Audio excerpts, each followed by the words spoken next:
I need that money. I really need that money. Really need that money. I need that money. I really do. I need that money. I really need that money.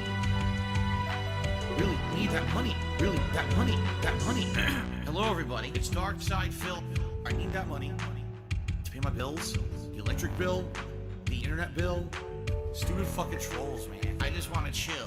I rock back and forth on the X and Y axis. Tip me so I could catch up on back taxes, making large stacks, refunding chargebacks, and my laugh sounds like act. 50 bitch here, 50 bitch there, 50 bitch. Raise your hands in the air. 50 bitch here, 50 bitch there, 50 bitch. Raise your hands in the air. I need that money. I really do. I need that money. I really need that money. Really need that money. I need that money. I really do. I need that money. I really need that money. Really need that money. Really, that money. I want to have chill streams. No detractor memes, bathroom breaks, playing WWE, relaxing chill session of Street Fighter 3. Like I'm getting my vibe back from 2017. 50 bitch here, 50 bitch there, 50 bitch. Raise your hands in the air. 50 bitch here, 50 bitch there, 50 bitch. Raise your hands in the air. I need that money. I really do. I need that money. I really need that money. Really need that money. I need that money. I really do. I need that money. I really need that money. Really need that money. Really, that money. I'm the one who operated a successful YouTube channel. I'm the one who just filed for bankruptcy. I'm the one who didn't pay my taxes. I'm the one. Me. I'm the one who masturbated in front of children. I'm the one who got 4th place at Evo. I'm the one with a 10-year legacy. I'm the one. Me. 50 bitch here, 50 bitch there, 50 bitch. Raise your hands in the air. 50 bitch here, 50 bitch there, 50 bitch. Raise your hands in the air.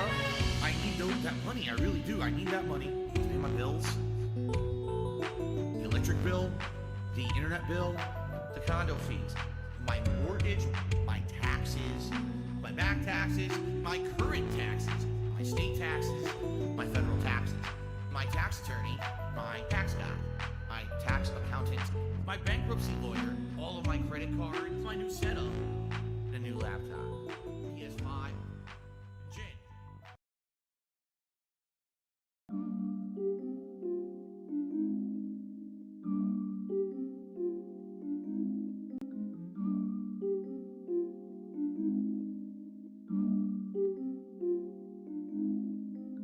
Post-nasal drip is a constant. It keeps going. It's like a faucet that's dripping. I can't turn it off. I can't make it stop. Then I'm like, damn, my post-nasal drip is going. My sinuses are inflamed. My throat is gunked up. What is going on here? Damn. Snort. Kogan. Drip.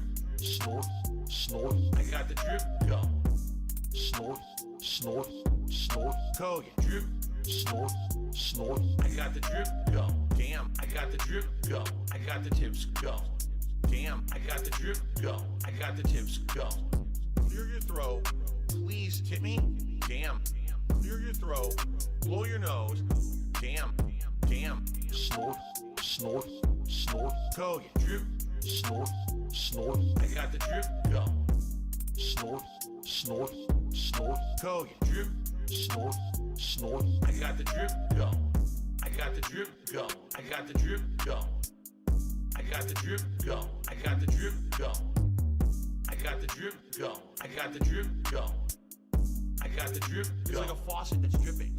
Can't make it stop. So what do you want me to do? Have a mute button that every second I'm tapping the mute button just in case I'm gonna have to clear? Like, this is what I mean, these dumb kids. This is what it is. It's dumb kids.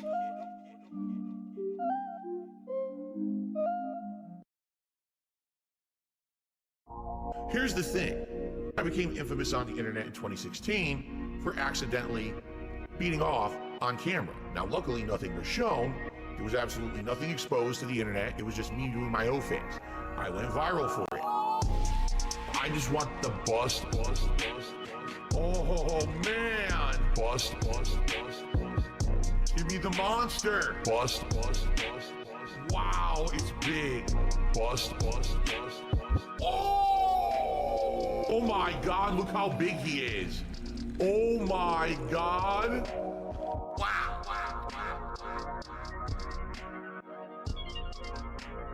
That thing is a monster. I just want the bust. Oh man, bust. Give me the monster. Wow, it's big. Bust. I just want the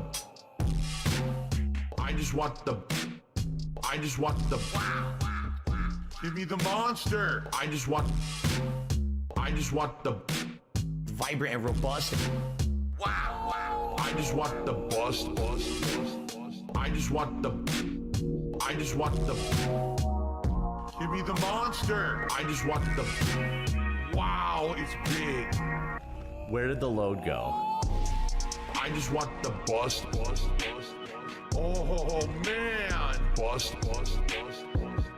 Give me the monster. Bust. Wow, it's big.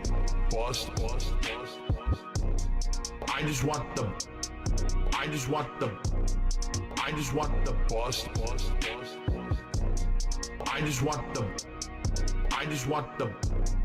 I just want the bust. Oh!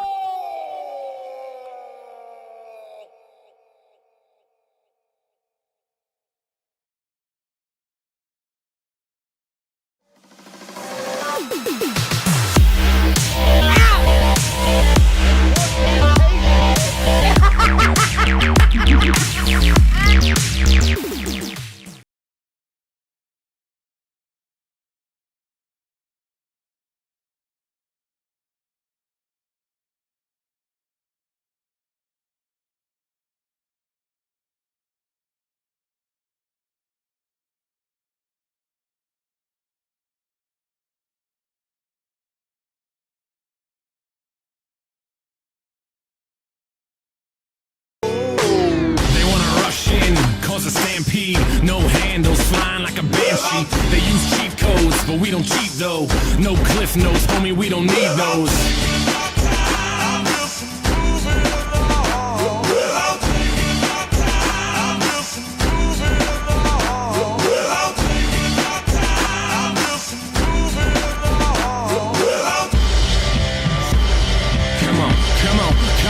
Come on, and just take the high road. I'm trying to fly though, wanna touch the sky, but still lie low. Never water down, even with the hydro. Vaporize the hate so I don't have to keep my eyes low. Hit Oslo, get it in Norway. Cleanse palates with the callous man sorbet. Doorways open up, yup, more cake. Soon enough the sweet turns sour, more court dates. We burn it down though, and just live it up. It sucks ass when they ask about a living trust. I don't have one, cause I don't have shit. And when I do, I'm probably gonna just stash it. It takes time for the interest to make sense. It makes sense for the linguists to invest. I've been blessed with the brain and some rhythm. Those hairs too square on the tortoise.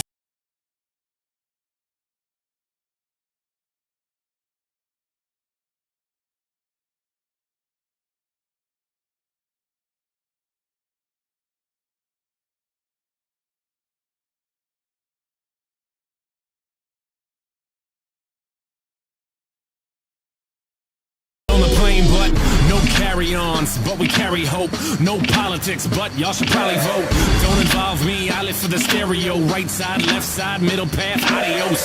No label when you living independent. Rent is too damn high for my pension.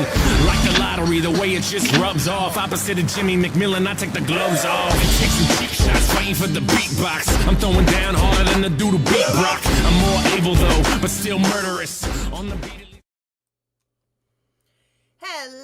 Hello, everybody. Welcome back to the KHuck cast. I am your wonderful host, Miss KHuck. How is everybody doing today, or tonight, rather?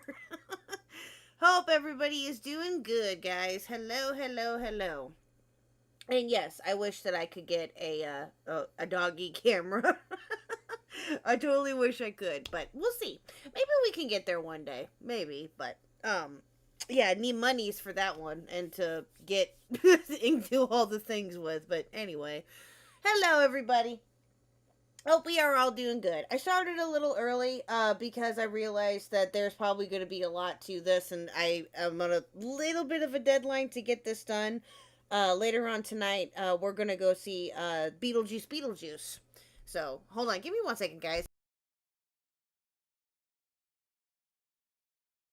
Oh, excuse me. I had to clear my throat. I had some gunk in there. Oh, God, I pulled a fill. Anyway, hello, everybody. So yeah, I'm on like I said, I'm on a little bit of a deadline to, hopefully get most, if not all of this reacted to, or at least watched today.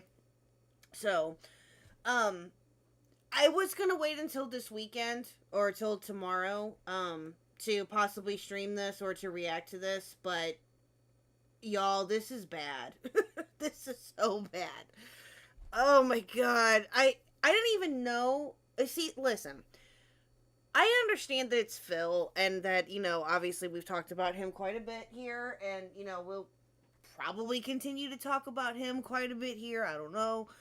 I didn't even know that DSP was even talking to Craig until yesterday.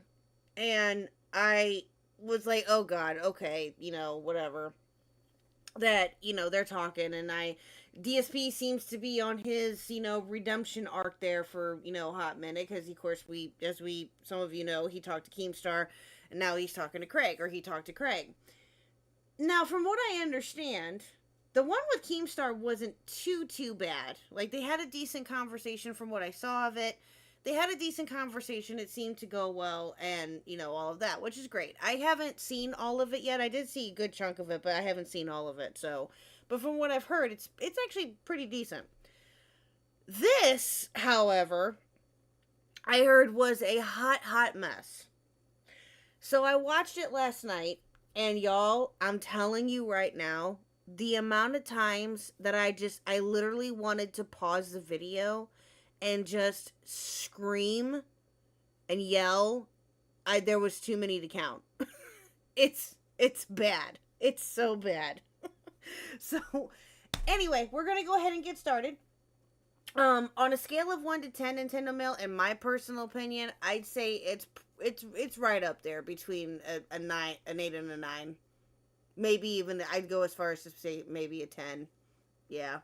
Because listen, it starts off okay. We'll get into it here in a second, but it starts off okay, but yeah, you guys can make the judgment on, how bad it is for you. So, that's how I took it. That's just me. Y'all could probably feel differently. I don't know. So, anyway. Well, let's go ahead and get started. So, I'm assuming that some of you or most of you have not seen this. So, put a 1 in the chat if you have seen this, or a 2 if you have not. Because I think a lot of people, I don't know if they saw this or if they were even aware of it, unless you clicked on DSP's channel, which is what this was on. So, hold on, give me 1 second, guys. I'll be right back. While you're doing that, I'll be right back.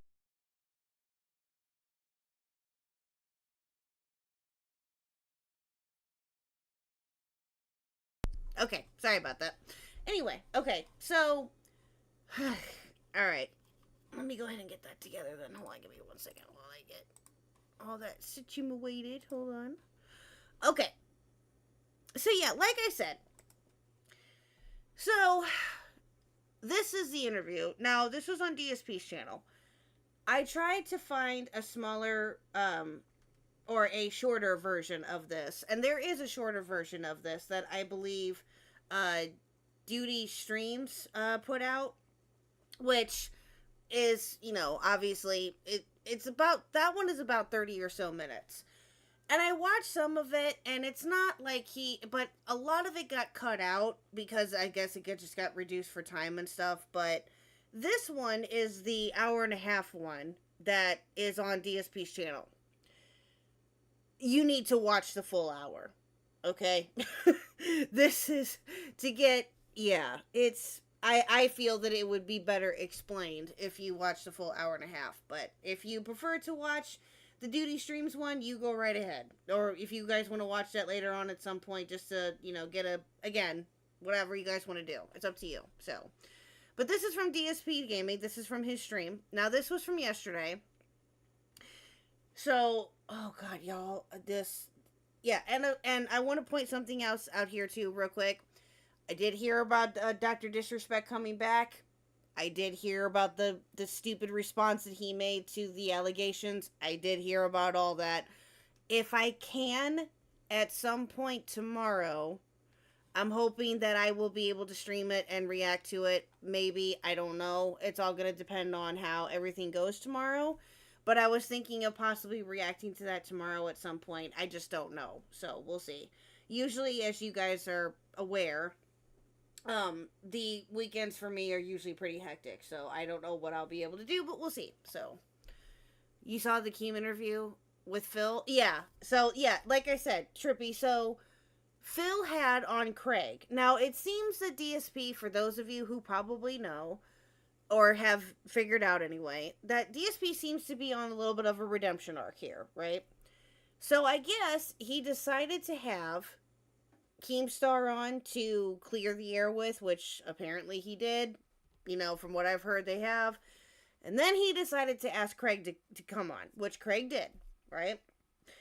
Now, for those of you who do not know who Craig is, most of you probably do, but just for, just in case, Craig is from a podcast called Side Scrollers. Side Scrollers has been around now for a while. We've talked about them, I think, off and on a little bit, not a whole lot, because I don't really watch them anymore. They were, really popular for a hot minute not only because of the, interview that they had with Phil, which was in, oh god, that was over a year ago now. That was the first interview that Side Scrollers did was with Phil, right? And that was the first one that Phil had done in a very, very long time. And so that was obviously a huge hit. They talk about this in here too. So anyway. So yeah, this is Craig. Now, obviously people feel different some type of way about Craig. I know that when we watched the Kino Casino interview that Phil did, which he brings up in here, by the way, Kino Casino, I know, has covered, Side Scrollers and Craig, and other people have too, and I know, listen, I don't really have an opinion on Craig one way or the other. I think that he's okay. I haven't really kept up with him a whole lot because of just reasons, but in this particular interview, you guys can make the judgment. You guys can make the judgment on what you guys think of Craig and the whole entire situation. So, anyway, alright, so let's go ahead and get started. Put a 1 in the chat if you are ready to go. I'm talking a whole lot, so I'm sorry. I'm just trying to get it all together here.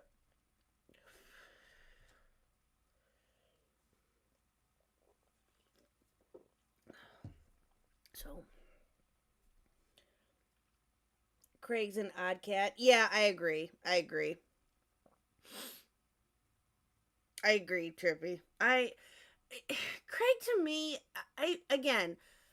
I know that they came into prominence, and most of the old schooler but all of the old schooler YouTubers know who Craig is, because again, Craig's been around for a while.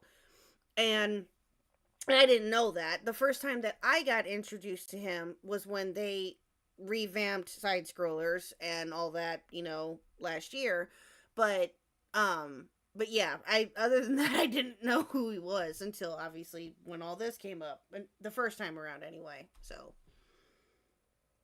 you ready now, Nintendo Mail? Okay. All right, guys. Like I said, this is buckle up. To this, okay, I'm gonna hush. All right, let's get started. Two boomers, right? Trying to use technology like that. Boomers. Yeah, right. All right. So first of all, I think if I can make you a little louder, let's see, because I'll turn myself up real quick. Is that better Okay. on the mixer board? Is that better? Check. how's he sounding, guys? I can hear him now. Can you guys hear him? Okay. Good. Good. All right. Cool. All right. So I think we're good. We're full screen. Just like it feels like yesterday, Phil. Which yesterday? You know, we were hanging out like 15, 16 years ago at MagFest, or yesterday when I was on your podcast. I mean, we actually have a history that a lot of people don't know the whole history. You know what I mean? Well, so I mean, I guess, but at the same, like, I got to be honest, 15, 16 years, I don't remember I know. much of that, right? So Okay, but before we continue, is the volume and everything okay? Okay, yes. Hey, Reese. Hello, good sir. Hello, hello. Magfest, yeah.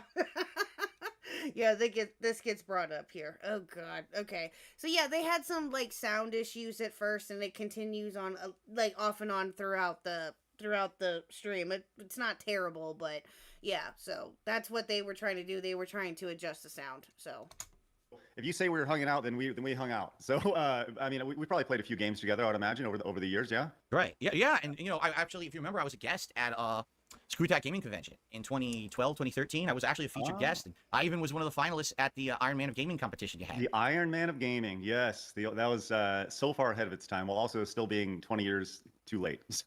People are saying your volume's still a little low. Is there any way you can boost it anymore? Yeah, sure. Let me see what I can do on my end. Let's see. So I don't use Discord very often, so let me kind of go into my settings here and check things out. Output volume. Let's see. How about this? Is that better? Did I boost me at all? It sounds about the same, I think. Okay, let me change this up. Here you go. Is this a little? Uh-oh, now you're muted. I don't even. I'm still muted? Now you're unmuted.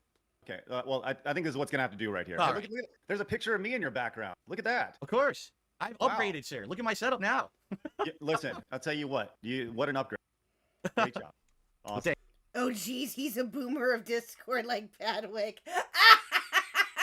Listen, I'll give Badwick this. At least he's gotten better, I think. I don't know. Oh gosh, Badwick hasn't streamed in a minute, so I truthfully couldn't tell you, but no. I have noticed that anytime Badwick streams, his Discord is all sorts of wonky. Yeah, I've noticed that too. So, yes, Reese, best British. Absolutely. Yes. Yes. Thank you. All right, Yes. so let's get started because I want to respect your time. I know that you might have stuff going on today. And just to forewarn everyone, and just to preface the whole conversation we're about to have, Stuttering Craig is on here today, and thank you for your time, Craig, for being on my Level 1 podcast. To have a conversation with me about last year, what happened with the events leading up to, including, and after my appearance on the Side Scrollers podcast, because there's been a lot of stuff said, all right, on my side particularly for sure, and a lot of heated stuff I've said. Greg has responded on his content, and we never really sat down to have a conversation about it publicly.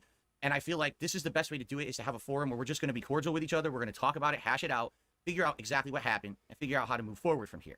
This is not... Oh god. What happens soon after this? It's foreshadowing. Oh god. Oh my god. This is foreshadowing the rest of the conversation. Let me just say that right now.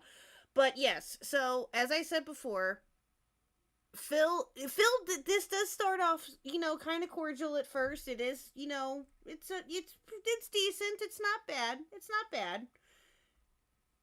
Oh, just wait, guys. Just wait.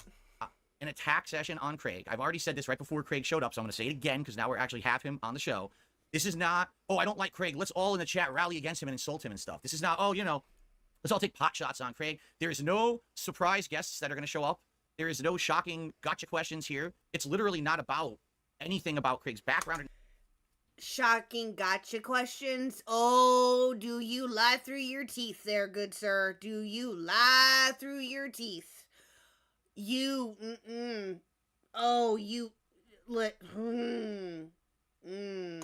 Nothing. This is about just our interaction last year. That's the point. And Craig, I want you to know that up front, because I know you had said that, of course, my detractors have to interject themselves into every piece of anything I'm involved in. And they've been contacting Craig saying, oh, he's going to get you. He's going to do this. He's going to do that. That's not going to happen. All right. But now, go ahead. And that's great. I was going to say, and to be fair, I mean, I have invited you. I've tried to do this probably 3 or 4 times since the end of that show to kind of have this exact conversation. So I am glad we're actually getting around to. Like I said, I said multiple times, I don't care if it's on our show or if it's on your show. I don't care. I think this is great. I'm glad we're able to do.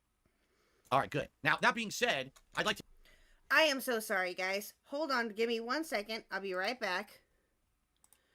I am so sorry. Give me just a few minutes. I'll be right back. I'm going to try to get some music going for you. Hold on. 1 second. Hold on.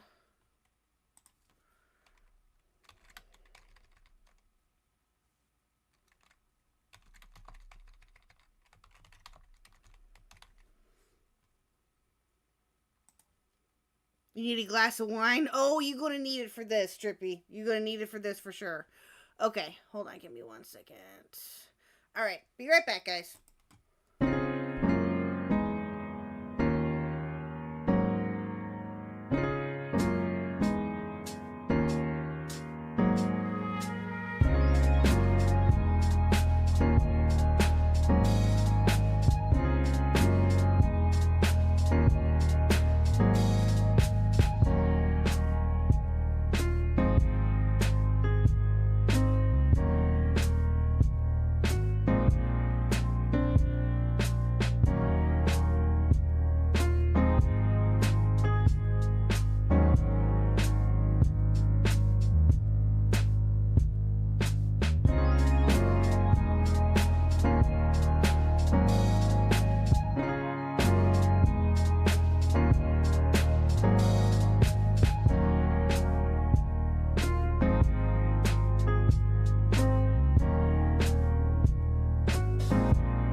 Okay, guys. So sorry about that. Thank you for that. I am so sorry. Of course, something had to come up in the middle of the damn stream. I'm so sorry. So, grab some popcorn and a beer. Exactly. Yes, you're going to need it for this one, guys. Okay. Alrighty. So sorry about that. Let's get back to this. Hopefully, we will not have any other interruptions. Okay. So, as hold on, give me 1 second. Let me make sure my sound is working here. Okay, cool. Alrighty. Okay. Hi, Loki. Alright, let's go. Let's continue. To introduce Handsome Tom and Perfect Liz to the show. No, I'm just kidding. That's not happening. Listen, honestly, I would love that. I would honestly love it. Great. I don't know. He mentioned Handsome Tom and someone else. I have no idea who that is. Is that somebody that Craig used to... I have no idea. That Craig used to interact with or something? I have no clue. But anyway. Okay, so I think what we should do to start the conversation is give a little bit of background about Craig, because a lot of people, on my show may not know, but Craig's been in this space for a very, very long time. Craig, in my opinion, was one of the innovators of making video game content on the internet. I mean, in the mid-2000s, right? You were making big view content on your Screw Attack website. And this was before the era of like YouTube being prominent and everything. Like you were there in the forefront, covering video games, doing countdowns, news stories, going to conventions, doing all kinds of stuff. And you've always been a prominent person in that space. It's not like you've come out of nowhere now with the Side Scroller show in the last year. You actually have a history, a big established history of making very prominent content. That's how I knew Craig, is because I used to actually watch the Side Scroller show way back in the day in the mid 2000s. And I was a fan of the Angry Video Game Nerd who was associated with Screw Attack at the time. So that's kind of how I got turned on to their content and started watching. Over the years, I did have association with Craig and Screw Attack. For example, I went to, which I know Craig says he doesn't remember, I don't blame him. Way before I was even a YouTuber, I went to MagFest, this gaming convention, and we hung out like the whole time. Like I was with these guys and we were playing Street Fighter, we played Call of Duty together at the time. There was a Call of Duty competition, and we even judged a rock band competition together. I don't even know if you remember that. Did we? Yes, we did. We were both judges on the panel judging people doing rock band and stuff. It was fun. Okay. So that Of course, Phil would remember that. Of course he would. But he. Okay. So yeah, as you guys can probably tell, you know, again, cordial conversation, talking with Craig. Yeah. Yeah.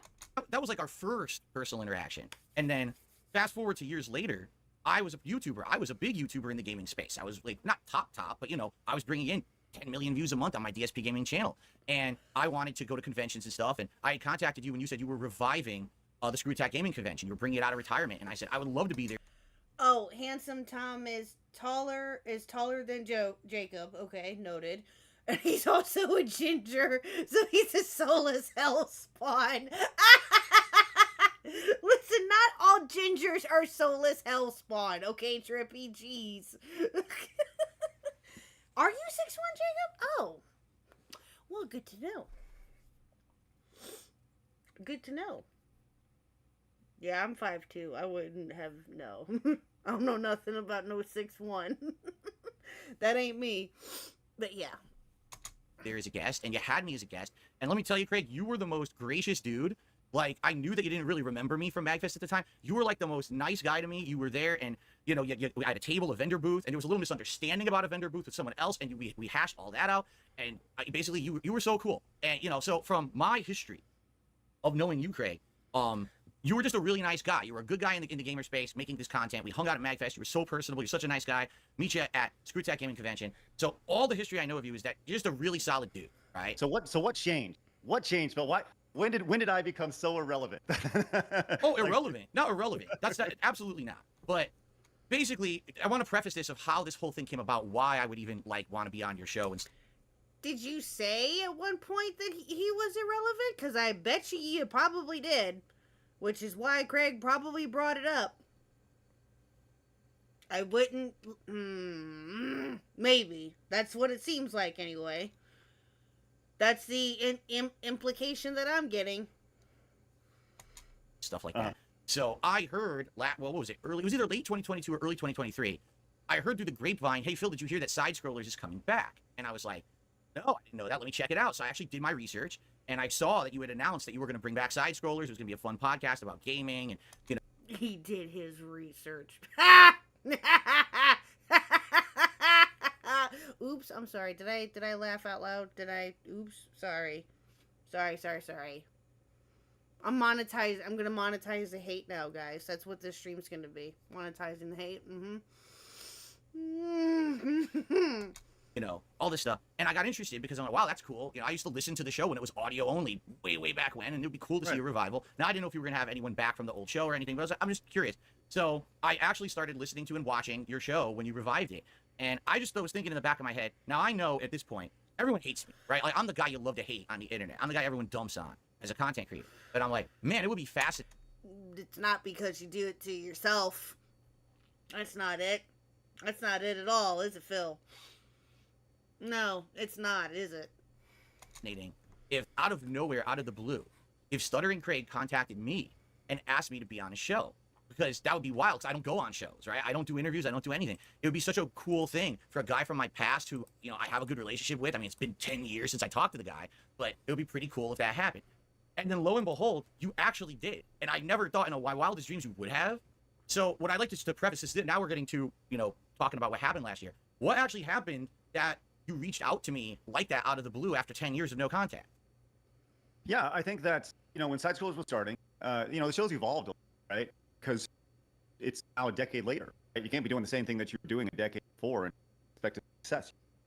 Evolving time. So Craig's sound does go in and out here for a few minutes, guys. So just bear with it a little bit. But he's just Craig is responding on his side of things. So if I can fill in if need be. Side Scrollers, the old show used to be once a week for 30, but that was podcast 2006, 2015. It was Craig, you're I think Phil is kind of just like an eternal 12-year-old. True, Trippy, true. Very, very true. So true. audio is breaking up a little bit, and I don't know if it's your settings or your mic. It's kind of sucks. It is breaking up a little. So the long and short of it was, and Uh-oh. Yeah, Craig, we can't hear you now at all for some reason. I don't know what's going on. it showing that I'm. Yeah, it's still you're breaking up. People are saying if you talk louder, you get closer to the mic. I don't know. It could be sensitivity settings in Discord as Should well. I get closer to the microphone? Actually, Is it that's actually good. all right, then I will sit right here the entire Seriously, time. that's like really good. Okay. And we'll just hold my microphone up right here. Okay, so when Side Scrollers, when I was like, okay, we got to bring back Side Scrollers, and the idea behind it was, I left the video game space in its entirety for better part, for about a year. I went and I worked in the firearm, and when I left that startup, I looked back at the video game, and I didn't really have a whole lot of intention of ever going back. But I looked back to the video game industry places, like what happened, and that was the origin story for Side Scrollers. So the idea of bringing it back was really like there needs to be show needs to come back, and when we first did the show, the idea was we were going to try to mimic it after the old show. And the internet's not the same as it was 10 years. So naturally, the show had to shift. And the show has shifted. And, it's become more of a live. It's not necessarily a podcast. People do listen to the audio version of the show, but it's more about being there in the live experience, right? So there's always 3 of us, 4 of us, the 4th chat. Chat always has a voice as well. Hold on 1 second, guys.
I swear to Jesus, I am so sorry, you guys. Thank you. I am so sorry. I probably lost like a ton of people now.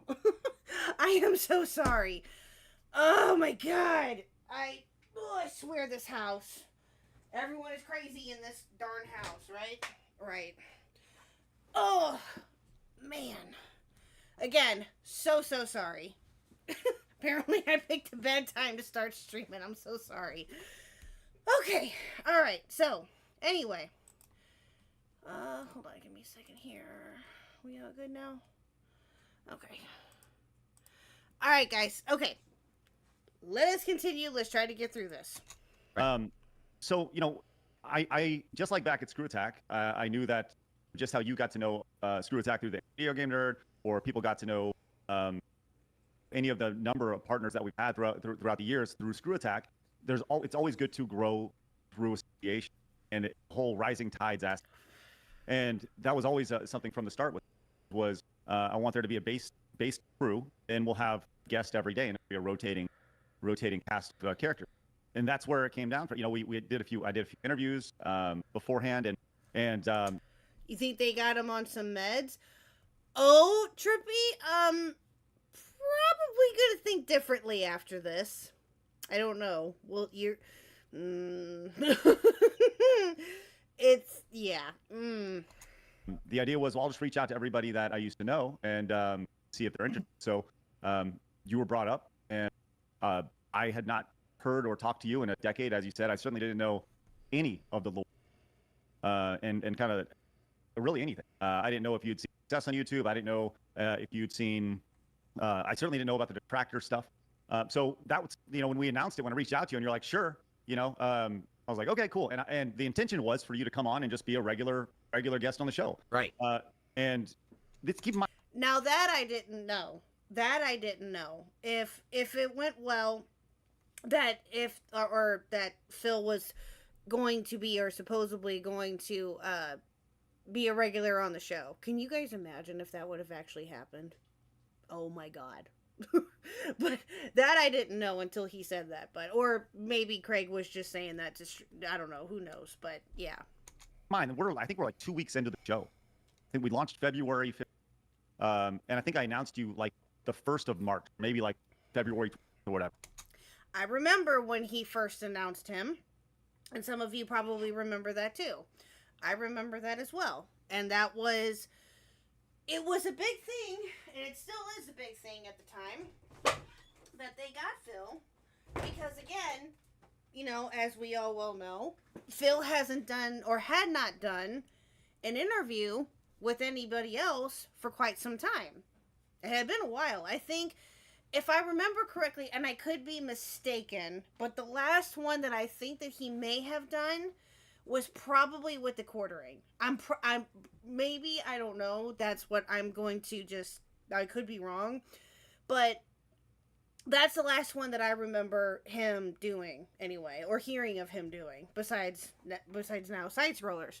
So yeah, I do remember that, and that a lot of people, including Phil's critics and other people that are fans of Phil and have known him for a while and have been watching him for a while, were obviously excited to see that happen. But, you know, I do remember Craig, and he talks about it here in a second, him tweeting out, if you have any questions for DSP, let me know, or something to that effect. I do remember that. And, yeah, so, oh boy. And when I announced you, and I announced several people on that show, it was like, I remember almost immediately getting emails where like, dude, you sure about that? Like, are you sure? Do you know what's going on? I was like, no, you know, I didn't know, your entire background. So then the flood of communication comes in, and some people are like, you should not have Phil on your show. You should not. And I was like, my thing is communication. I like having conversations, once again, which is why I've reached out to you, in the past about like, hey, well, let's just hash this out. And so naturally, people, they reach out, they're like, do you know this about Phil? Do you know this about Phil? No. And it became very obvious that there was a lot of lore to you and a lot of questions about it. Well, hello, one. For the longest time, I thought Craig from Side Scrollers and Tom Foolery were the same person. Oh, no. No. No, they are not. Was DSP's camera on the whole time? Nintendo Mill, you're gonna find out here in a minute, or in a little bit. You'll find out. That people didn't either were assuming or didn't know which is why I reached out. And I remember saying like, okay, listen, the intention was to have you on the show, but it's very obvious. Like, we just have this show, do a normal show, and not address the elephant in the room, which is, the fact that you haven't been on the show in a decade, that you have all these questions about mobile games and blah, blah, blah, and all this stuff. Like, then number one, it's a missed opportunity for you. And I don't want to be the guy who just like ignores all these questions, right? Because, it's interesting. So that's how I was like, well, then we need to do an interview. And that's how the interview came about, right? And the real question is, did he bust? Well, Trippy, I'm not going to answer that. I'm not going to answer that. Nope. No. So we did the interview. You gave us 5 hours, which was very nice. I think you probably would have gone longer had everyone not kind of been tired. I mean, talking for 5 hours and doing that for 5 hours was a lot. I remember when that was first going on and how long they went with it, and I can only begin to imagine how exhausted all of them were after that. I would be dead to the world if that were me. Especially after talking with Phil. I'm just, at that point in time. Right. And, you told us we were very professional. You really enjoyed the interview. And, Yes. I remember you saying in particular you wanted to do it again. Like, Right. okay, cool. Okay, hold on, because people are making some very positive suggestions. They're saying if there's anything in your settings that's like noise cancellation or stuff like that, because what's happening is you're talking, and as soon as you stop, it's dropping the next word you say, as if noise cancellation is like kicking in on your mic. That seems to be the issue. I don't think it's actually the distance. It's some kind of a noise cancellation filter, or you know what I mean, like a noise gate. Yeah, this is weird. Good. I'll give Phil this. At least he's paying attention to chat and he's, giving helpful suggestions. I'll give him that anyway. I think he's learning from what happened with Keem. Because I do know this, at least I saw the beginning part of the thing with Keemstar, was that at the very beginning Keem's volume was all over the place, and so yeah, Phil's learning from that mistake. So, at least from what I'm understanding anyway. Wonders in the stream and see 2 losers on my screen. Well, hi, True Assassin. How are you? Hello. Dio says there is a settings gear icon in the lower left of Discord. If you click on that, there will be a voice and video tab or menu, and then there's an input sensitivity all on the left, and that would fix it. So if I unclick that, will that be better? Let's see. Is that better now? That sounds great, actually. I think we did it. Thank goodness. Yeah, that was apparently the culprit here. All right. Sensitivity. We've done it. F you, Discord.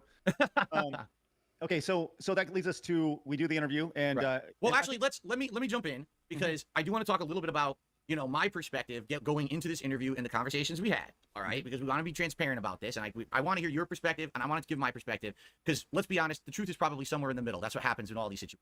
Okay, so from my perspective, you contact me out of the blue, and you say, I want you to be a guest on the show. And I'm thinking in my head, I've been watching the show, and the show has been pretty entertaining. These guests get to kind of showcase their expertise from where they come from. They talk about the topics you're talking about, so it makes them look personable. It makes them look good.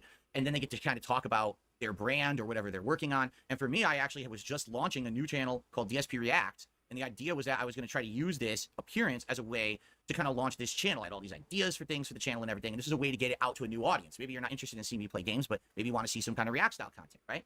So I wonder if DSP Reacts is still a thing. Because I haven't seen anything about it in a while, unless I just don't pay attention, which is probably part of it. I don't know, but oh god, yeah. Let's continue. Originally, I was just supposed to be the guest, and then you said, "Well, there's an elephant in the room. All these people want me to interview you," and I was like, "Well, I knew this was coming because you might not realize this, but the year before, a lot of other prominent YouTubers had been talking about me in a very negative light. Okay, one of them was actually Moist." Of course they were all talking about you in a negative light, dude. Of course they were. Phil, you think that everyone is talking about you in a negative light for the most part. Like what? Phil, come on now. Come on. Oh boy. It's critical. And he had called me out for my grifting, that I was e-begging too much, and how could I do this to my viewers and stuff like that.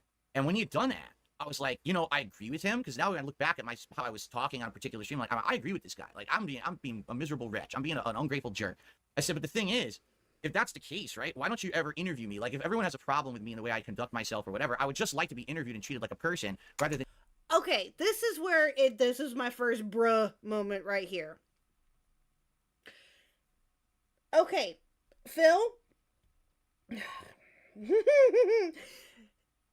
Had they known that they could have reached out to you, okay, here's the thing though, right?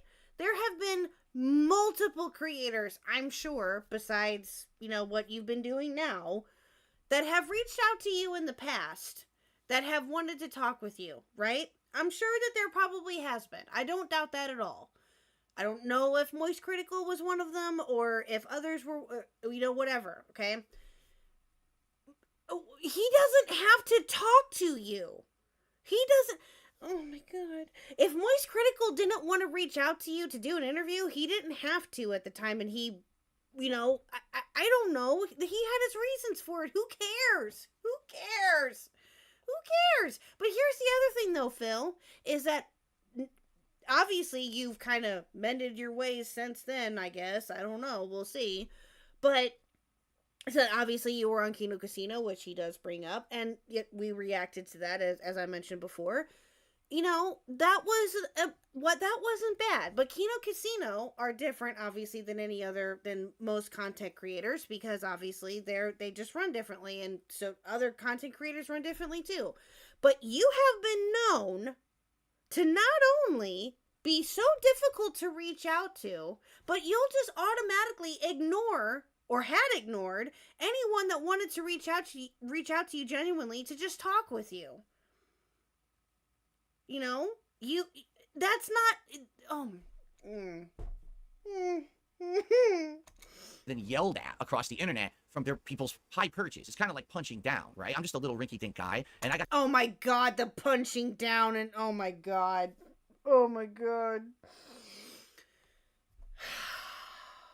Phil, you are the only one that thinks that people are punching down on you. You are the only one. You are the only one. I can't. He's just a little guy, exactly. Hi, Victor. Yeah, exactly. He's just a little guy, guys. Don't pick on him. Don't punch down on him. Don't do any of that, guys, because that's just too much. Yeah, but to be fair, if I was Phil, I'd be picky about who I trusted to interview me. People for sure would love to Cyrax or... Yeah, true. And Trippy, you bring up a good point there. And that is true, yes. But he would turn down anybody and everybody. Again, that's just from what I understand and from what I've heard. Again, that's, again, I don't know if that is the case. That is true, Trippy, but from what yeah, but again, I don't know how true it is that yeah, so. Got these giant YouTubers talking about me in a negative way. And I had announced the year before, I want to do an interview. Well, of course, who contacts me, who wants to do an interview? All my detractors, all these assholes. And I'm like, you know what? After thinking about it, I don't want to do an interview because they're just going to waste my time. It's just going to be really unfair treatment. So then... I remember that. Because shortly after... he tweeted out, I remember this because I think that he had tweeted out that he was going to be open for interviews. Was this before he went on? Yeah, I think that this was before he went on Side Scrollers. And I remember him tweeting that out, and Rich had reached out to him at the time, and I know probably a whole bunch of others had reached out to him. I think Keemstar was one of them at that point too. Kristen Ark, I think, was one of them, if I remember correctly, which we'll get to Chris here in a minute. But anyway, yeah, I'm sure that they did reach out to you, Phil. And yes, and Trippy brings up a good point. I get that you were trying to be picky about who you talk to, but here's the thing though, Phil, is that there's a difference between being picky about who you talk to and also saying that everybody is just a detractor and ignoring any and all requests to talk. There's a difference. So, RTU would have had what real bad. Oh God, Trippy, no. That I don't even want to know. I don't even want to know. Yeah, that'd be content for days, don't get me wrong, but I don't, yeah, that would have been god awful, I bet. I don't know. We'll see. And when you reached out to me and now all of a sudden you're saying, oh, this is going to be an interview, I'm thinking, dude, I know Craig. Craig is a straight guy, you know? He's a straight shooter. He's not going to do anything to screw me during this interview. He's going to hit me with hard questions, and I want him to hit me with hard questions. I think I even had told you that previously when we were talking. So you can ask me whatever the heck you want. You might not like the answers. You said you wanted it to be the definitive DSB interview, right? Right. And just to be clear, did I do anything during that interview that was dishonorable, or did I hit you with anything that because like I said, you finished that interview and you thought it was very fair. So yeah. did I would say there were a few times that things were suspect, but at the same time, it was never outright like, oh, disrespectful gotcha moment or something like that. The one thing everyone's going to say is when Keemstar showed up, right? Now, I don't know how that came about. You know what? Let's clear the air about that right now. Sure. How on earth did Keemstar end up in my interview? Because obviously that was a shock. And if you remember how... Chris the Narc.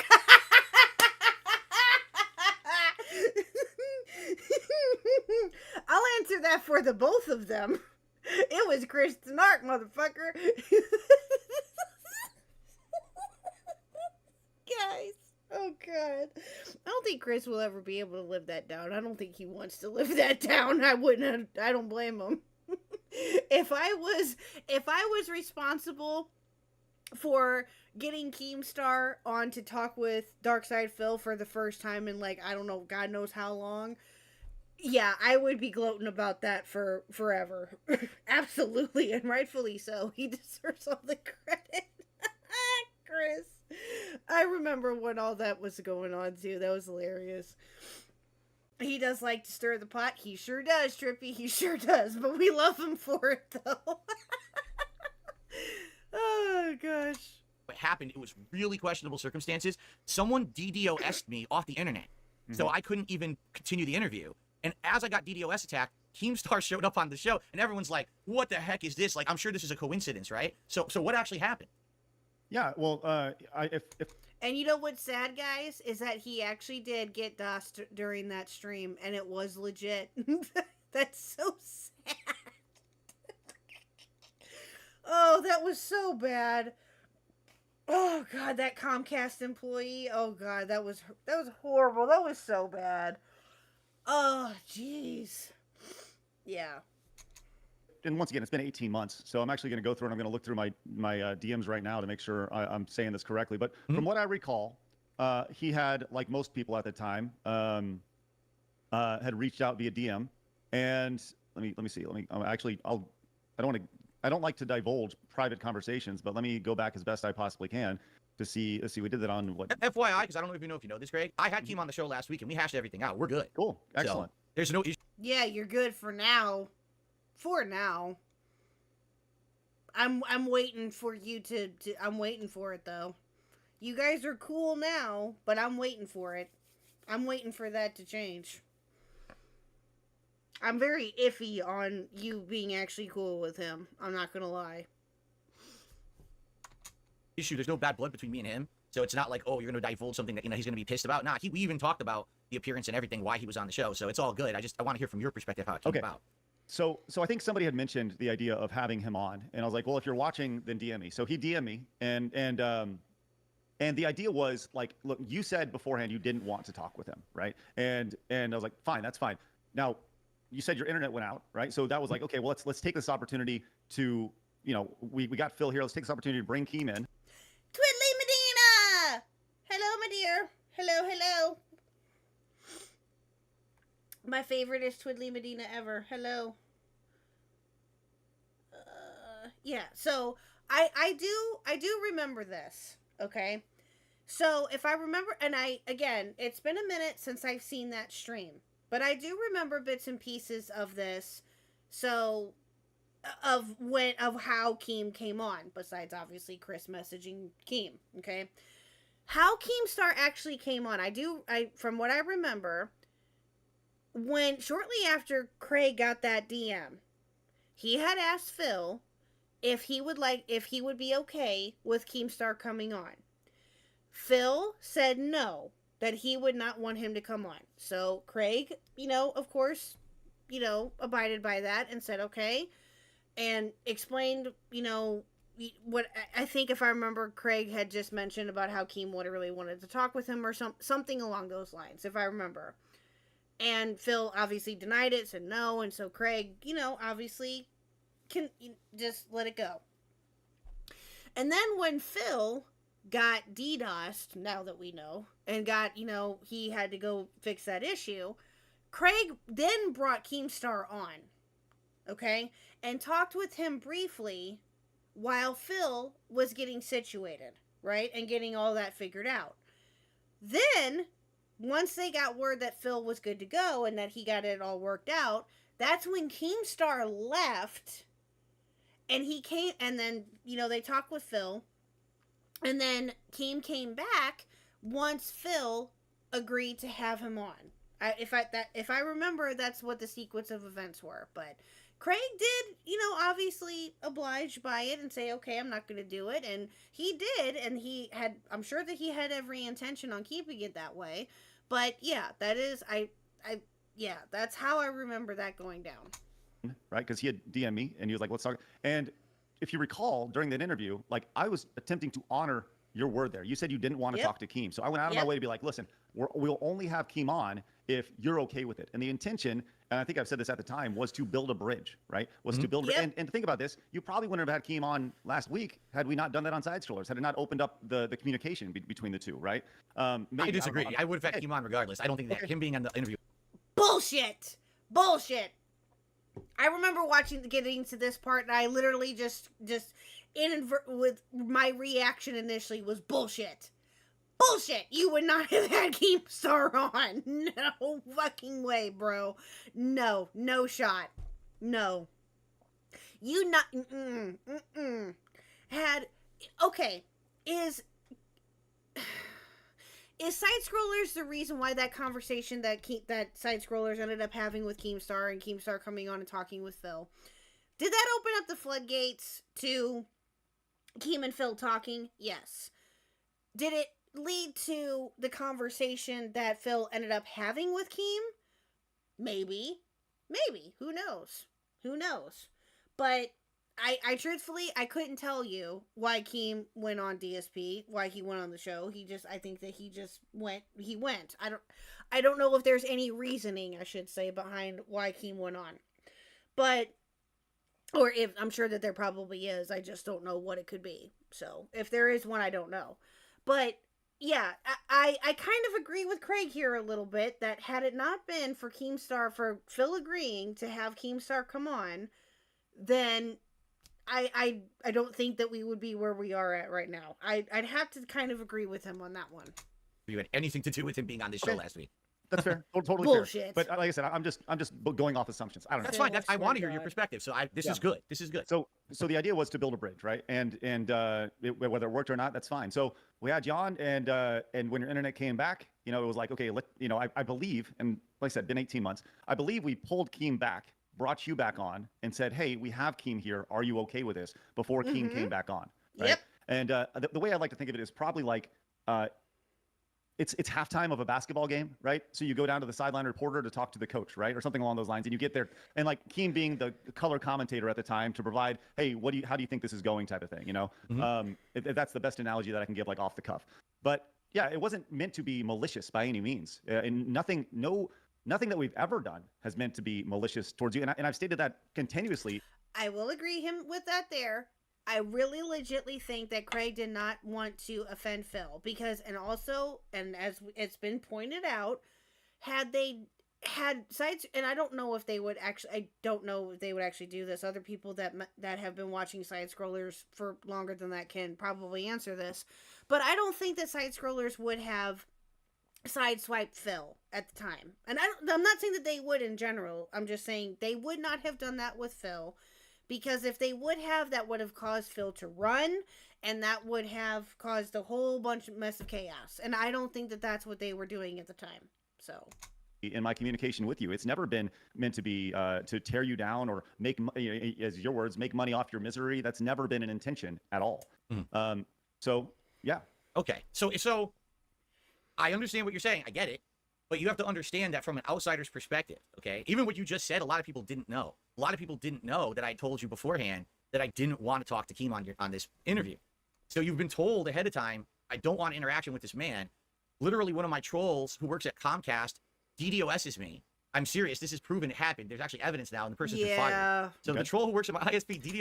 Okay, but here's the thing, though, right? Okay, notice how he says, I told you beforehand I didn't want to talk to Keem. And notice what Craig does. DDoS's me to kick me off my own interview. And you bring specifically the guy I told you I don't want any involvement in this interview onto the interview stream.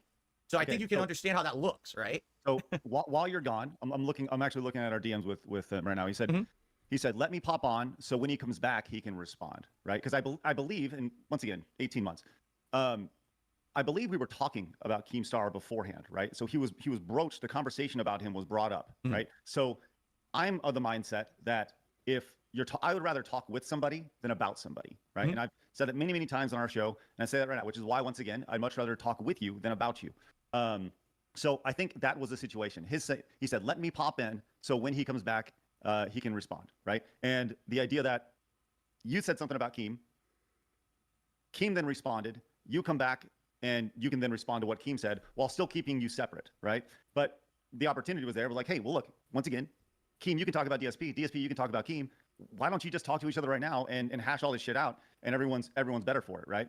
So, you know, if you saw it as like I said, my goal ultimately wasn't to create any distrust or anything. It was more meant to be a positive experience, and hopefully it was.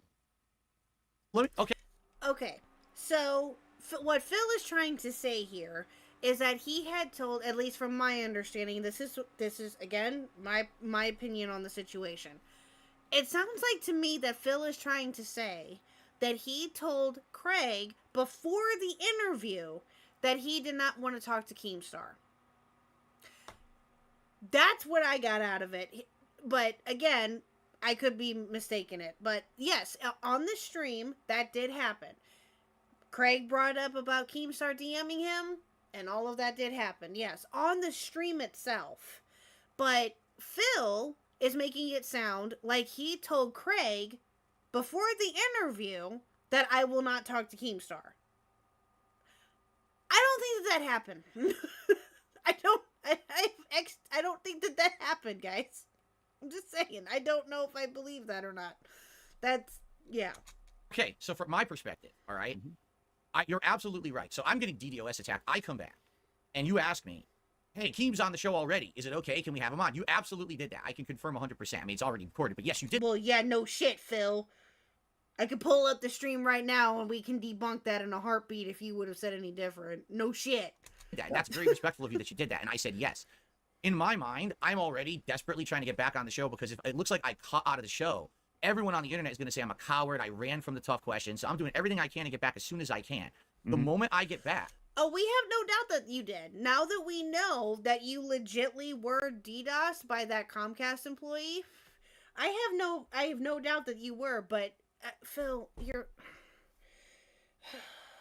it's been said about you many times, I'm sure, by better creators. You're the boy that cried wolf.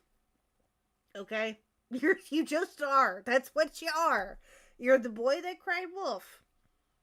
And yes, I mean boy. He's there, and it's like I've already been grilled, and this is probably a very stressful thing going on. I'm sure you can figure out for me, and then to now be presented with the man who I told you specifically I didn't want to talk to on the show. Yeah, it smacked me in the face, and then on top of that, you say, well, is it okay? Now, what if I say no? Now hold on, Craig goes a little step further with this. Watch what Craig does here too. Again, now that makes me look bad. I look like I'm the guy who doesn't want to play ball, who isn't willing to talk, who's just an obstinate jerk who just wants to have it his way. So of course I'm going to say yes. Now, in reality, did anything come out of that conversation with Keem? No. I never doubted the Comcast thing because I personally knew someone that worked for Comcast and he told me it's so easy. Ooh, that's not good. That doesn't look good at all. Not one bit. Not one bit. What happened was we went back and forth for like 5 minutes. Nothing came of it. And then he plugged his Happy Punch boxing. Okay. Which is really the reason why he was on the show. All right. That's why he wanted to be on your show, to plug his upcoming content. All right. He did want to talk to me for sure. That's true. but he definitely was on the show to plug his content. And that's literally what you allowed him to do, is do an advertisement. Okay. So, okay, real quick. And once again, it's been 18 months. It's been a year and a half. Maybe my things are a little fuzzy, right? Mhm. I'm looking through my email and I actually don't see any reference to Keemstar at all in that. So maybe it was mentioned beforehand. I don't know. Maybe I knew there was some sort of beef between you guys or something. Yeah, we did. We had beef on the internet, and I believe. See? I told you. I told you. Told you. Yeah. Yeah. Craig went through and he was like, wait, did that get mentioned beforehand? Yeah. Unless they talked over a phone call, which I don't know if they did or not. But yeah. At one point, I don't know if specifically it was like Keemstar, but I know you had said, is there any. Oh, you just... Phil!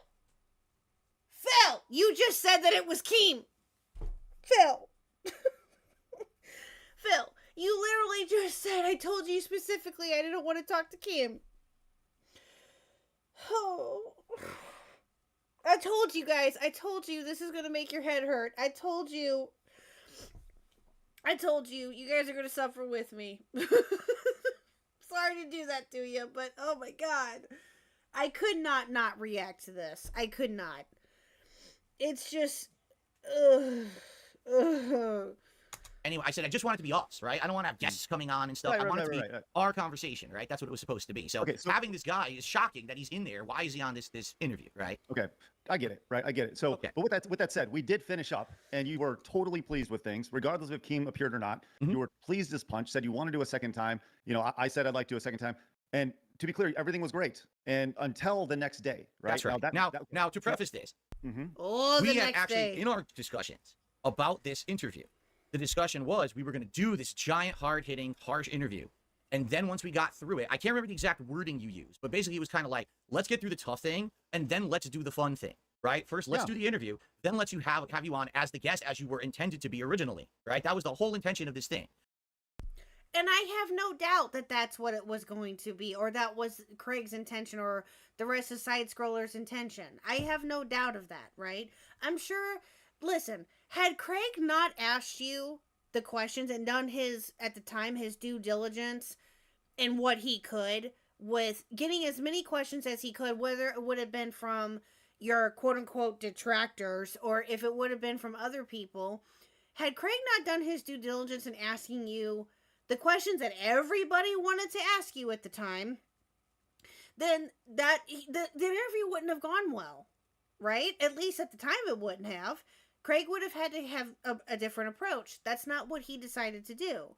He decided to get as much information as he could together to talk with you because he wanted to be prepared. Exactly. They would have caught hell. Exactly, Trippy. Exactly. Because here's the thing. You are as we all well know now, and I've talked about this before, you are a very controversial figure to a degree because of what you have done to yourself, right? And so, like, yeah, had Craig not done his due diligence at the time with this, he would have caught major hell. Exactly, 100%. Exactly.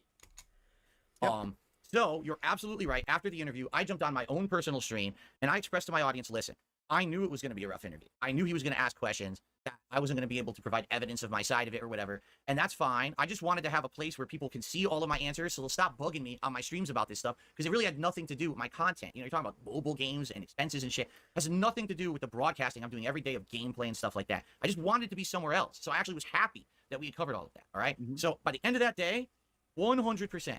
I was okay with how everything had gone down. Even the shocking surprise guest and all that came, No, you weren't. No, you were not. You, or if you were, you got a funny way of showing it. No, you were not. Whatever. So now, I would like to hear your methodology about what happened the next day on your stream, because what you had publicly said, you could correct me if I'm wrong. You had publicly said on Friday, the day after, you were going to do a decompression day where you guys were just going to sit around playing Mario. Guys, we're now at the part where... Oh my God, the audacity of Phil in this part right here just blows my fucking mind. Do you know that he admitted a few days before this that he was down from the rafters and the WWE Champions account was his. Oh, yeah, Victor, we're going to get to that here in a minute. Yeah, that does come up. No, you're good. You're totally fine. That does get brought up in a little bit here, but this part right here, the audacity of Phil, the audacity that he has in this part right here. Just listen. Mario Kart, shooting the shit and having a fun day. That was the original intention after this crazy interview, but that is definitely not what happened. Yeah, so you're right. Like I said, we're going to do a decompression stream, and the intention was, and remember, once again, we're a month into the show, and at the time, we actually did test out like Friday gameplay streams, right? We were trying to test those things out. Now, some more context for you. The last time the audience saw Adam is the last time I saw Adam. So Adam left. He went to go. Okay, so Adam, for those of you who do not know, Adam was Craig's co-host. Adam was the one that was on with him during the DSP interview. Now, I've mentioned Adam before, and for those of you who do not know, even further, Adam has a bit of a history, if you will, online. He is a former model, but he also was the former co-host to Tim Pool. Yes, he was on Timcast IRL for a long time. Actually, no, it wasn't that long. But I think it was maybe a little over a year that Adam was on there, I think, maybe, give or take. But yeah, Adam used to be the co-host for Timcast, yes. And so I hadn't seen Adam since he went on the show, when I first saw him on Side Scrollers, and I was like, oh my god. As soon as I saw Adam, I'm like, oh no, what is happening? What is happening? Yeah. So, oh yeah, they had a big, or not a big, but yeah, they had a falling out too at the time. Yeah. I remember that. Have some dinner. So, and the first time that people saw Adam the next day was when I saw Adam the next day, right? Maybe 60 seconds before we started the show. Let's clarify. Adam is one of your co-hosts, because people might not know. He's one of your co-hosts on the Side Scroll. Yeah, he was. He's doing his own thing now, which is great. And he just had a kid, and like, I'm super surprised no one tried to tie him to the supposed Russian stuff happening, Victor. Yeah, I found out all about that yesterday. That's insane. That's insane about all that. Yeah, I think it was Big Dude that actually put that in, told me about that. Yeah, that's crazy. No, it was Big Dude. It was. Yeah, that whole story is nuts too. We're super stoked for him. And he's welcome to come on the show anytime, which, by the way, I do think that you and Adam should hash it out as well, right? Okay, so with that said, so the next day we come in and we do a decompression, and really just for the first time have an opportunity to talk about what's happened. Usually this would happen like you did. You left and you went on and did your own decompression stream, right? And so that was our first opportunity to do our decompression stream. Now, Adam thought you were full of shit, right? And he said so in so many words, right? And when, I think that's the thing about the interview, which was really unique, was, I had done a lot of research on you and everything leading up to, based off of, what, right or not, what people were saying about you and questions about you. Well, this is a good point to break off before we get to your Friday stream. So what exact research did you do? Like, who did you talk to? What information were you gathering upon when you went into this interview? Because I think people want to hear your perspective of what your notions were me going into this thing and how it turned out. Well, I mean, I did talk to pretty much anybody and everybody that I could talk to about you. I mean, let me see if I can find my Google Docs about it, and I can tell you exactly what my research was. But yeah, I went in and made that. But I do want to finish my point here. And okay, go ahead. Yep. The idea that I had a somewhat of a background. I'd done a couple weeks of research on it, like way more research than you possibly should do for an interview, right? But my thought was, and I said this before, and I'll say this again, I wanted to treat you with respect. I wanted to treat me with respect, and I wanted to treat the audience with respect, right? And I had a pretty good idea of what the audience was going to look like, right, for this. Now, okay, I want to bring something else up here too, real quick. Craig, for those who have, and again, this is something that got brought up too, he claimed, as you guys probably heard in the beginning, that he claimed that he really didn't know very much about Phil, right? He did say that initially when he was doing the interview with him, okay? That he really didn't know very much about him. And as Phil pointed out earlier, he described all these different things that he had his interactions with him at MagFest and, all of this. And Craig claims that he didn't remember, which, take his word for it. But what Craig got a lot of trouble for was how he couldn't know DSP because he claimed that he didn't know anything about him. And so that's why he did as much research as he did. Well, that was arguable at the time, I guess. But yeah, that's Craig. That's, I believe, in my personal opinion, that's why Craig did as much research as he did, because he claims that he didn't know anything about DSP besides what people were telling him, which is fair, I guess. So here we go. I got this doc right here. Potential DSP questions, right? And Okay. this is, it's all various things that we touched on, right? Now, where did this come from? Was this like you asked people what questions you would want me to ask DSP, and you made a compilation? Is that what this document is? No, I think a lot of this was just through various DMs and communication, things that people had asked Phil's and getting wanted to there. know about you. Phil thinks that he's cooking, guys. Phil thinks that he's cooking. He's getting there.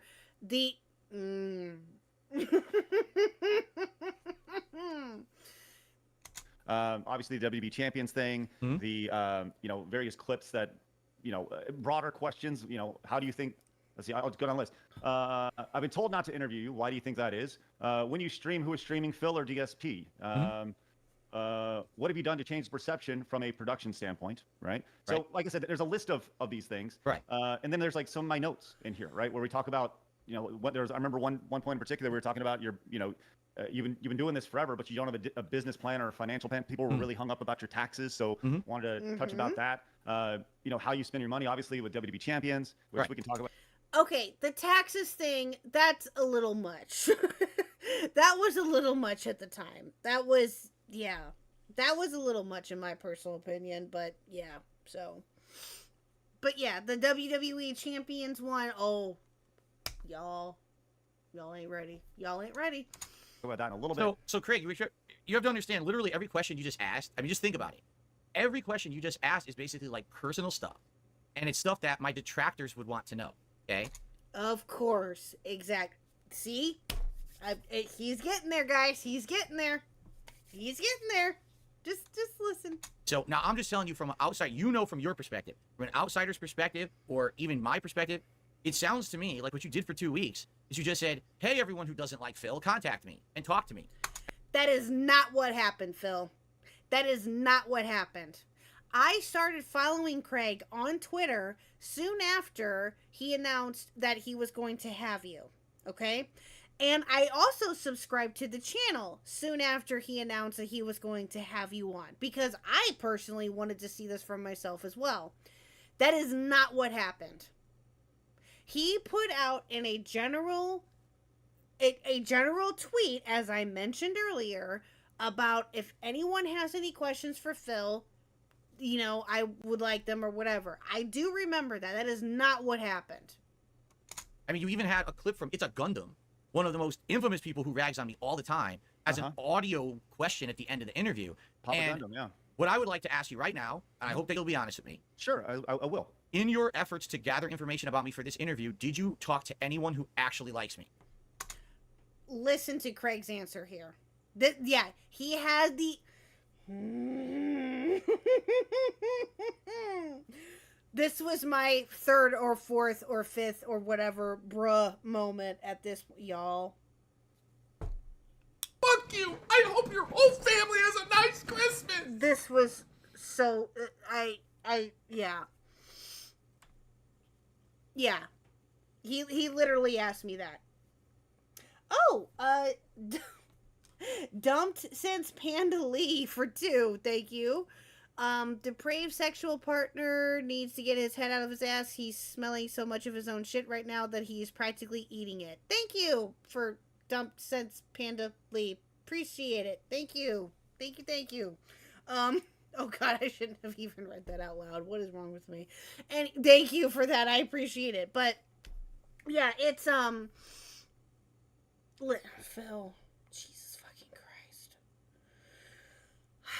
What was he supposed to do at the time? Was he just supposed to reach out to anybody and everybody and say, hey, you like Phil? Hey, do you like Phil? Hey, do you like Phil? Tell me all the good things about Phil. Like, what? Oh my god. It's so stupid. Well, I think I was open to talking to anybody who would, but nobody reached out that said they really liked you. And I don't mean that negatively. I mean, I said I Oh was no, going there's to a good interview. reason for it, and I'll explain it in a second. But go Well, ahead. But so with that said, like, when you say you're going to do an interview with somebody and you say, hey, I'm open to talking to all people, if there are people who go out of their way to like you, they didn't reach out to me, right? Okay. So your theory of like I only collected things from detractors at the time, you know what, it may be right, but once again, it wasn't malicious. These are all things that people were curious about. And you have to admit, Phil, when you're essentially radio silent for a decade and people don't go in and they don't have an opportunity to interview you, it's important to flush those pipes out and just get it all out there, right? It goes back to the elephant in the room, right? When you have this Exactly. That's exactly what he was trying to do. I don't disagree with Craig here at all.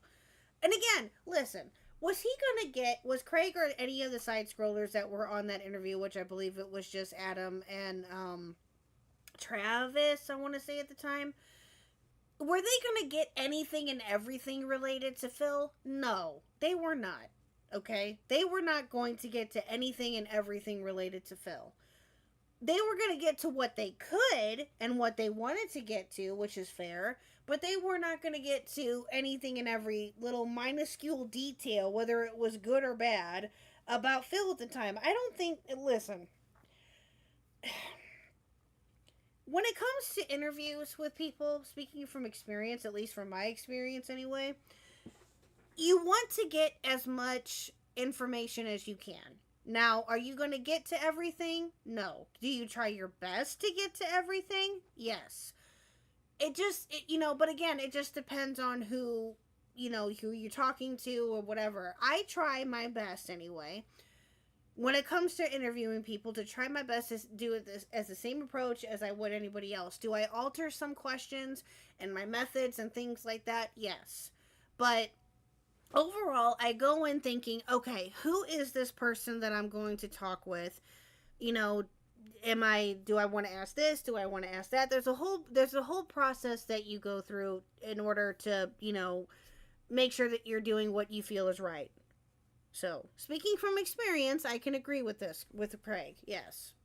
this giant elephant that everyone's staring at. If you don't have an opportunity to talk about those things, whether they're personal or not, right? Then they should be addressed, because that is what the DSP lore is all about. Right. So, if you did have to use the opposite side of this, the detractor versus the champions for DSP, not a single champion reached out and was like, hey, did you know this? Did you know that Phil donates to charity? Did you know whatever, right? And had they, then we would have.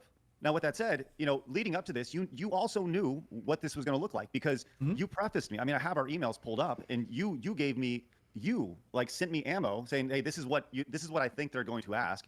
And I feel like I've addressed a lot of these things. You sent me videos of you addressing these things.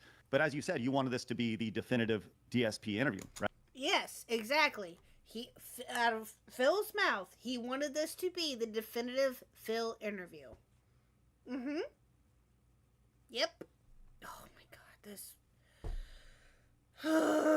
Right. So if you want it to be the definitive DSP interview, then naturally I should be listening to everybody who has criticisms of you. And if there is this. Exactly, Craig. Thank you. Exactly. You should be listening to people that have criticisms, and also that people, I'm sure that there were people that said some good things about him. I'm sure that there was, or I don't know. I don't know who all reached out to you or who didn't. And I'm not going to, I'm sure that there were a bunch of people that reached out to you. But, Phil, I swear to Jesus. But Phil is making this out to be that Craig only reached out to detractors, and that he only listened to, quote unquote, I hate the term detractors, by the way. I do. I hate it.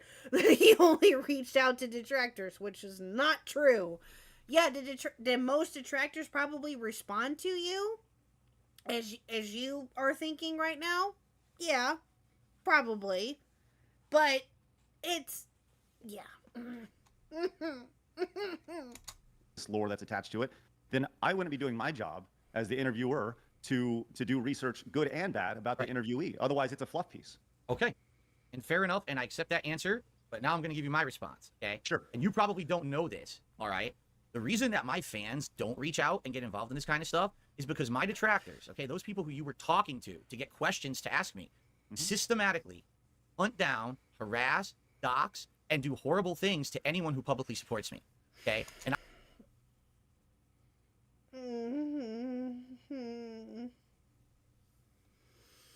Now that part,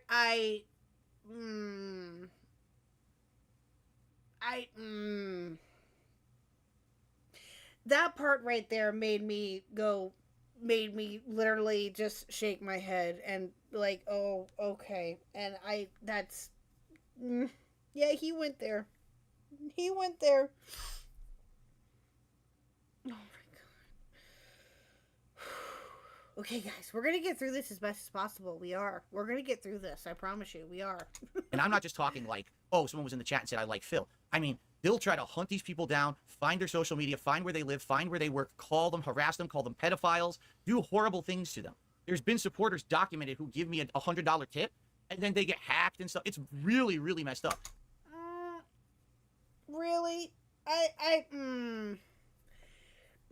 How true is this, Phil? That's my question. How true is this? I don't know what to think of that. And that's what, again, I had the same reaction last night watching this that I am now. I'm like, I don't know about all that. I mean, case in point, Craig, do you not remember? Maybe you don't remember this. It was like a week or two before the interview. They tried to dox you. You remember that, right? And I told you about it. I said, just so you know, they gave your an address on the internet, and I don't think it's real. And you know, they did it to you. So if they're doing it to you, obviously, they're not going to. My fans who. Okay, if that did happen to Craig or to anybody else, obviously, that is horrible. Horrible, horrible, horrible. Highly, highly, highly disavow. If that did happen to Craig or if that did happen to anybody else, I highly disavow that. I will say that. But I'm sorry, I don't know. I don't know.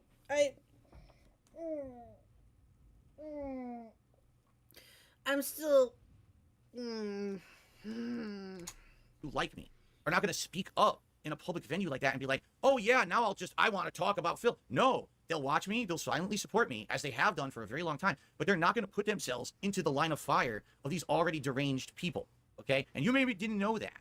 So I got to give you the benefit of the doubt here, that I got to trust you, say that you were doing what you thought was fair. But a lot of people were going into that interview thinking, okay, he's going to ask tough questions, but at the same time, maybe we'll talk a little bit about the positivity about Phil's 16-year history on YouTube. The good old days, or even what's good about what he does today, how he's improved, stuff like that. Like, there was none of that. It was literally just like negative, negative, negative, negative. That is not true, Phil. You took it as it not being nothing but negative, negative, negative, negative. You are the one that did that, okay? You are. All right? Negative. Now, I told you I was okay with that, all right? But from, again, outsider, they're looking at the situation like Craig just sat around for 2 weeks claiming he did all this research, and all he literally did was talk to the people who hate Phil the most, compiled it into a ball of negativity, and threw it out.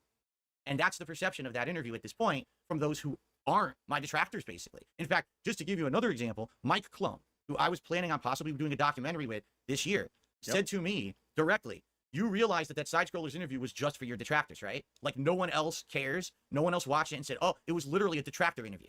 And it's all it'll ever be. That's why you should do positive content like a documentary, because you need to have parts of your truthful nature, your personable, personality come out. No one saw that in the interview because it was literally detractor question, detractor question. That's kind of true, but doesn't change the fact that the questions are still what everyone is interested in knowing the answers to. Exactly, Trippy. Exactly. Exactly. Detractor question. With all due respect to Mike, do you not think he was just puffing up your chest to try to get you to do a documentary with him? Of course he was. I mean, let's be honest. Of course he wanted to. Oh God, don't even get me started on the Mike Clone documentary. I remember when that got announced, that because it was soon after the Boogie one, obviously. And I remember when that was, I did not expect for that to come out. I didn't expect for that to go through. I remember when I was hearing about that initially, and I think that was right around the time that we had Chris and Ark on.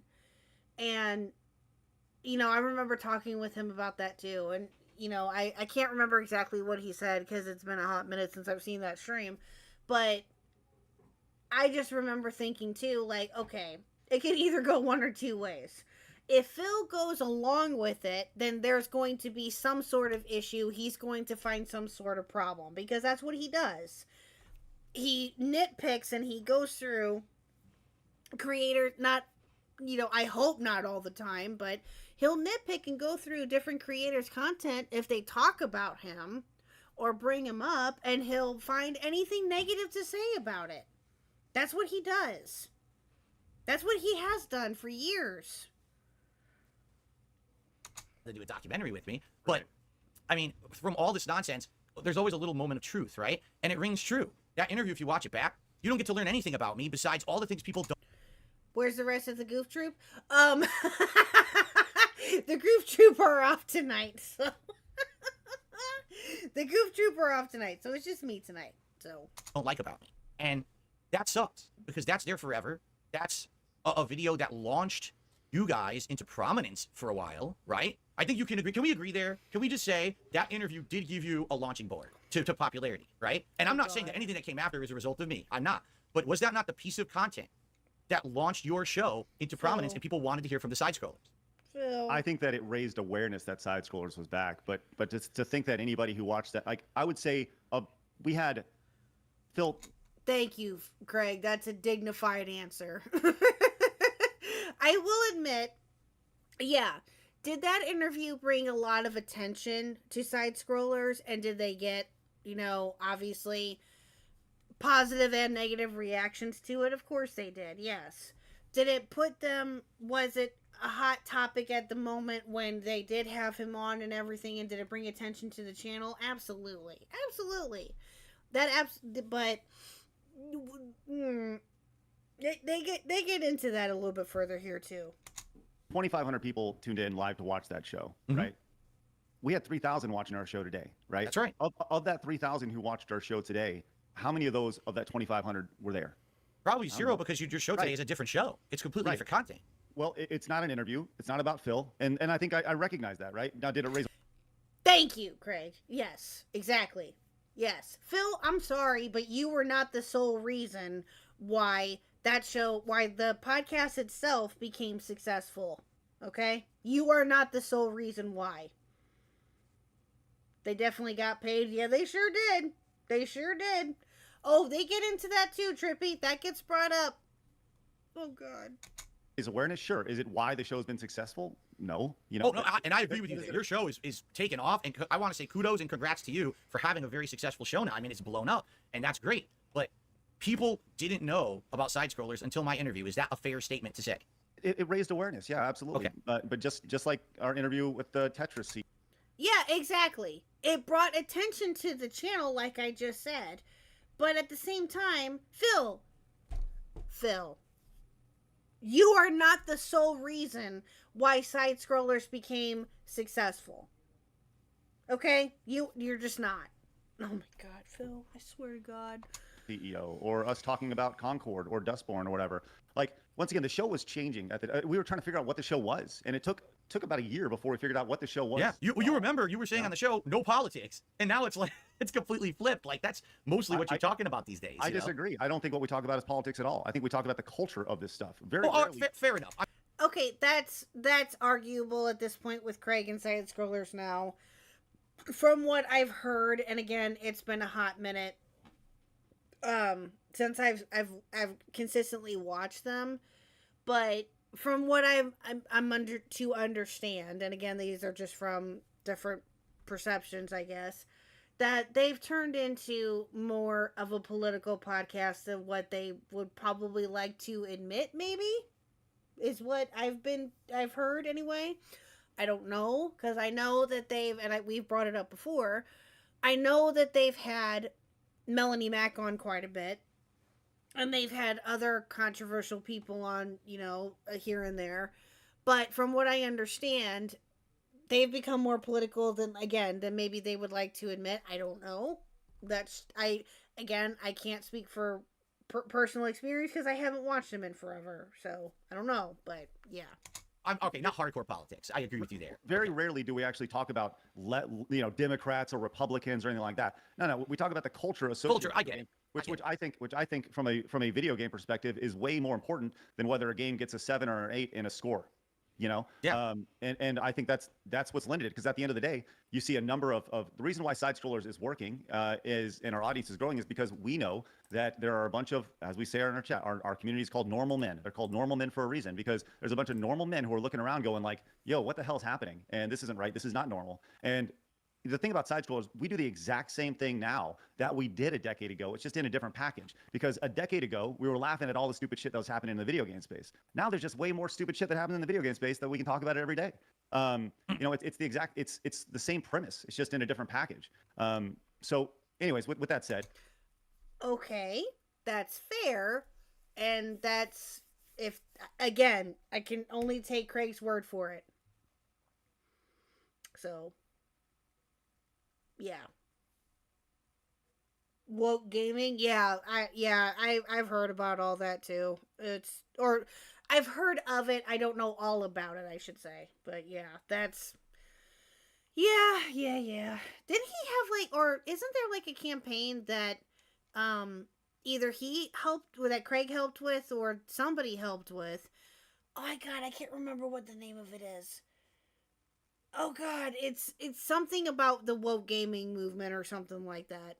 I can't remember what the actual name of it is, but if that's what it is that what it is, Trippy? Or is it something else? like I said, the show was evolving, the show was changing, and you know, we haven't done like an interview on the show in, I'd say, almost a year. You know, because the interviews were fine, and they were originally supposed to be a regular weekly part of the show. But once again, it takes a while to figure out what the show is, and now we have a good idea of what the show is, who our audience is, and we're there. Now, once again, did those interviews help raise awareness? Absolutely, but I can't. You know, I'd say it's a chapter of the side scroller story, and just as side scrollers is a chapter of the DSP story. Sure. Yeah, that is fair. That is absolutely 100% fair. That is a chapter in their history. Yes, I agree with that. Absolutely. I will agree with you on that. The show today has nothing to do with me. I'm not trying to take credit for it whatsoever in that regard. You've done good. Yeah, you were. Yes, you were. Yes, you were. Yes, you did, Phil. I swear to God. Yes, you did. Yes, you did. You were literally trying to get credit for putting side scrollers on the map, my guy. You sure. For yourself, putting it in its new own space, and it stands out. Okay, so getting back to now, because we did get derailed there talking about the beforehand. So the interview happens. All of a sudden, all eyes are on you guys because you did this interview with DSP. Friday is supposed to be a decompression stream with Mario Kart, but instead it turns into something else. So now let's get into this. So what actually went down on that Friday show for you? Oh, just wait, guys. This is where he thinks that he is going to cook again, guys. Just wait. Yeah, we went in, we talked about things, and we do what we do every day. We just talked about what's in the news. The difference was that we were the news, and the interview was the news in the sphere. And people wanted to hear our thoughts about it for the first time, and that was the first time we got together. So, you know, you listen to your audience, and when the audience says, we want to hear your thoughts about what happened yesterday, you do that. And for us, it was a Friday, so naturally we're gonna talk about it, and then we're gonna give the weekend to decompress, and then we're gonna resume the show on normal on Monday. It doesn't matter if Mario Kart was played or not. The intention was still the same, was to talk about what just happened the day before for the first time, just like you did the day before with the decompression stream. Mm-hmm. Now, was it what you wanted to hear? No. Of course it wasn't. Of course it wasn't what Phil wanted to hear. They just had, okay, again, I want to reiterate this. They had a 5-hour+ stream with Phil alone, minus him having to get DDoS and whatnot and all that, minus all that, right? Which was, yeah, I don't know exactly for how long, I don't quite remember, but yeah, minus all that, they had a 5-hour+ stream with this man, okay? How could they not talk about it the next time that they streamed? That was huge, you know? Of course they're gonna talk about it. Of course they're gonna be honest and try to say what their feelings or what their thoughts and feelings are on it, you know? They were, as I said earlier, they were probably still healing and reeling from all of it because of how exhausting it probably was for them. You know? That's a lot of attention to get in a day. And it was. And, you know, with just one single guests too. Exactly. That's the business. That's what you do. You know. But was it honest? Yes. And honestly, I think that when it comes to the reasons why we were upset was, and specifically Adam was upset, was because he smelt shit, and whenever he'd say it, it was like talking in circles. And Yep. Yeah, he sure did. Adam called it out at the time when I think this was during the WWE champion thing or question, or some of the questions that were getting brought up with him. Adam did call that out in that stream, that he didn't quite believe him. Yeah, that's true. I think that there's like a lot of that stemmed from the WWE champions thing. That's where a lot of the meat came from, right? So we asked you about that several times. We got the runaround on it. We all knew it was the runaround, right? There were, we talked about you sharing your account, and then, and then that didn't happen. And that was when the internet went out and everything associated with that.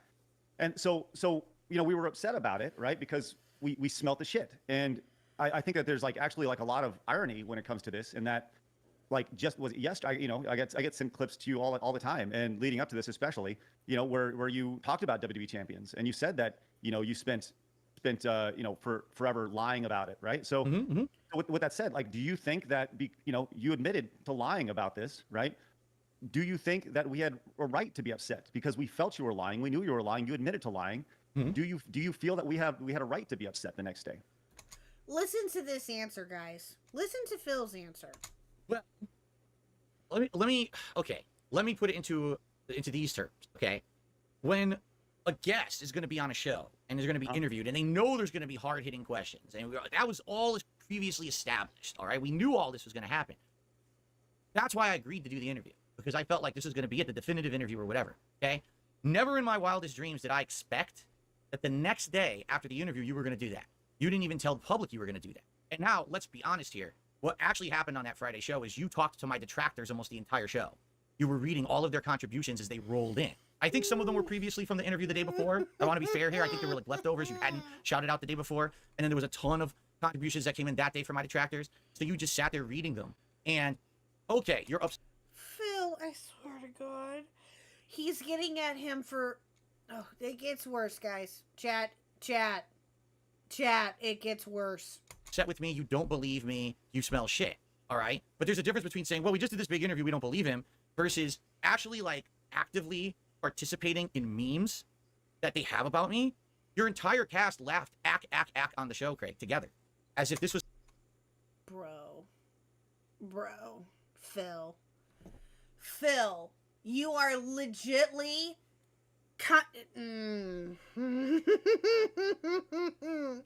You are literally telling Craig, the owner of the channel, how he should have ran that stream the next day. Are you kidding me? You have the audacity, 18 months later, as Craig pointed out, to bring up to Craig, who is a guest on your show, mind you, oh my God, to tell him what he should have done on his own show? Are you kidding me?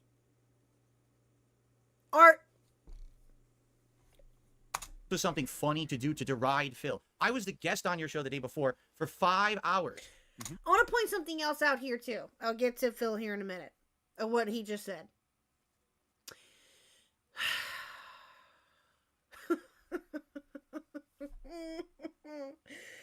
Oh God, I lost my train of thought. Phil made me lose my train of thought. I'll think of it in a minute.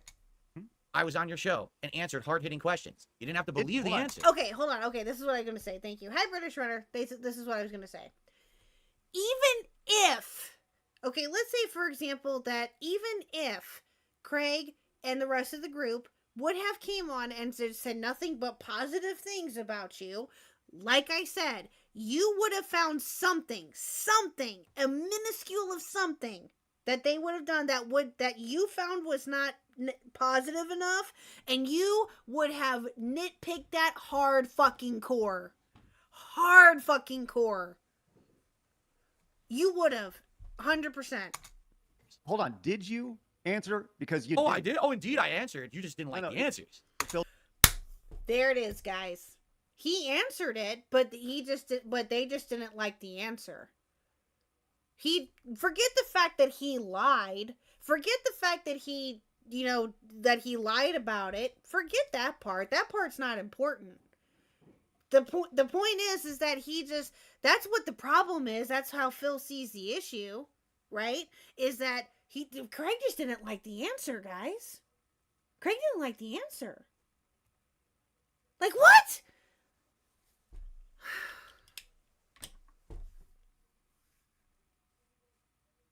Oh my god. Oh. Phil, don't flip that on me, because you didn't. You were dishonest with us, and we smelled It's Exactly. still an answer. Thank It doesn't you. matter if it's honesty or not. It's still an that. answer. Then let me ask. Phil! You're not that dumb, Phil. You're not that dumb. Come on. Come on now. Really? Really? You look so bad right here, my guy. You look horrible right here. You are not helping yourself in any way, shape, or form. You're not. You look so fucking dumb. So dumb. Ask you this, Phil. Will you apologize for lying to us? Because that's where a lot of that came from. It's like, we knew you were lying, right? Okay. And I gave you an opportunity multiple times. I remember pleading with you, Phil, just come clean on this. And the opportunity was there. And had you just come clean at that instance, everybody would move past this. So I do think that, like, once again, why were we upset, Phil? What's the root of all this? We felt and Exactly. we knew and we smelt a lie. We smelt it, right? So and you admitted yesterday to lying to us. So that to me stings, because you're not only lying to me, you're lying to your audience, you're lying to my audience, and you're lying to everybody else. So you should apologize to me and Adam and Travis and 100%. Yes. 100%. Yes, I agree. Blabs and everybody else who watched that show, because they were expecting the definitive DSP interview, and what they got was lies. That's Exactly. Exactly. That's exactly what it is. Yeah. Phil doesn't fucking get it. Or if I swear he is not this dumb. He cannot be this dumb. He can't be. Like, I don't understand how you cannot not see that. I don't get it. I don't understand that at all. How do you expect to think to get away with lying about something like that and admitting that you lied, but just... oh my god. Only Phil could spin it the way that he is, and only Phil can destroy himself in the only way that Phil can. Unbelievable. It's not definitive, Phil. That's the issue I had with this. Okay, now since we're getting into the nuance of it now, let's talk, because the lies you're talking about are WWE champions. That's what we're talking about. Let's hone in on. But will you apologize though? Because that's Let's hold on. Let's talk. Let's do this. All right. Let's like man to man. Don't demand something from me now. Let's talk like men. I'm asking. Oh, Phil, you asshole. He wasn't demanding shit and you know it. He was just asking you a simple question. Will you apologize for you lying not only to the audiences, but to just in general? You are an asshole. Okay. If in that interview, all right, I had been honest with you and completely transparent, and I said, fessed up to everything, right? Immediately you would have said, that's great. Prove it. Correct? You would have said, prove everything you're saying. And we gave you the opportunity. Yeah. Okay. Now let's be real about this, because I don't want you to lie to the internet about it. I want to be real about this. I'm not going to lie to you. I'm not. In that interview, all right, you said to me, show me evidence of what stuff you're saying, show me screen captures or whatever. And I'm going to be honest with you. No, I was never going to do that on the fly, because I'm the kind of guy I want to make sure if I'm going to do something like that, I want to make sure. Listen to that, guys. He wasn't going to do it on the fly, right? Remember that. Remember that. That's kind of important here. Everything's safe. I want to make sure it's correct. I'm not going to send you something just to say it wasn't good enough. I want you to show you the definitive evidence to prove what I'm saying or whatever, okay? So I'm thinking in my head during the interview, because I didn't know you were going to hit me with that. Honestly, I thought you were just going to ask me questions and I was going to answer. Really? Really? Really? Did you really think that he wasn't going to ask you about that? That's a bunch of bullshit there, my guy. No. Cap. I didn't know you were going to say, this is your opportunity to actually clear this up. I never thought you would do that. So when I'm thinking in my head, okay, how can I prove it? How can I do this? How can I do that? I need to get this stuff together for you, right? And you had left the door open. In fact, this is what near the end of the interview we were talking about this. If you want to, clarify everything, you can send it to me after we're done here. We even left the door open for that, correct? You remember that, right? I'm not making that up. That was correct. Right. And to be clear, I actually have our emails pulled up. Sure. If you have those pulled up, I think that you can read your part and I can read my part, just so everybody is on the same page and there's full clarity on all this stuff. Yeah. Oh, I don't need to read them. I know exactly what they say. Well, I think it's important just so this is us talking, but yeah, we'd be ignorant to say that there's not a couple, few thousand people who once again, this is part of the story of how we got here, right? So I DSB will be around after the heat death of the universe. True, big dude, true. Oh, God, I don't want, no. Oh, God. I do think it's important because I don't want to leave any context out. So do you mind if that is the case, big dude, I demand a recount. If I read our emails after the I would demand just a our recount. back and forth that we had after, because I think it does provide context to what we're talking about here. Sure. This is the email that was sent after I got off the show. Yeah. Because I believe there was an email then, and then I emailed you again after I'd eaten dinner about, are you available? Are you going to be checking this email box? And that was where we had left it. And then the next day you emailed me something in the morning, correct? That's the chain of events. Okay, so it happened on I guess we talked March 16th of last year, right? So you emailed me at 8:18 and said, "Hey Craig, I'm interested to hear your thoughts on how the show went. I really hope that it was a big benefit to you guys. If so, this may have been the only time in history that my infamy has actually helped something. I know you'll want to get back to normalcy, but I'm looking forward to hearing from you again about the possible next appearance. My viewers are telling me that they think that you and Adam were too harsh, but I disagree completely. As I told you on the podcast, you are nothing but fair. But there. See what I mean? See what I mean? The contradictions, all of it, just all of it. It's so. Oh my God, Phil. Oh, Jesus fucking Christ. You guys will not believe what he tries to do in this, too. It's so dumb. So dumb. There is pretty much 100% consensus that the Keemstar bit was intrusive, gave him free plugs for his own content, and took away about an hour that should have been more on topic. I didn't mind. I didn't mind, but that's the vibe my viewers are sharing with me. I would likely be best for a repeat appearance to just be us, to avoid people feeling like it was a quote surprise or trick or shock me. How often do you check this email? I'm still 50-50 on showing you my Champions account at this point, especially because of what Keemstar said. I feel nobody would believe you even if you vouched for me, but I respect you and still considering it, despite the fact I'm incredibly scared my info will once again leak and hurt me. Phil, what the hell was that? I just noticed that. Hold on, back up. I feel nobody would believe you even if you vouched for me, but I respect you and still considering it, despite the fact I'm incredibly scared my info will once again leak and hurt me. What the hell was that? So that was the email that you sent me at 8:18. Okay, which was 5:18 my time. Well, actually, I don't know what time zone you are, but it was Central. So 6:18 your time. Gotcha. Okay. So it was right after dinner. Correct. Okay. Now I will clarify what was going on. Okay.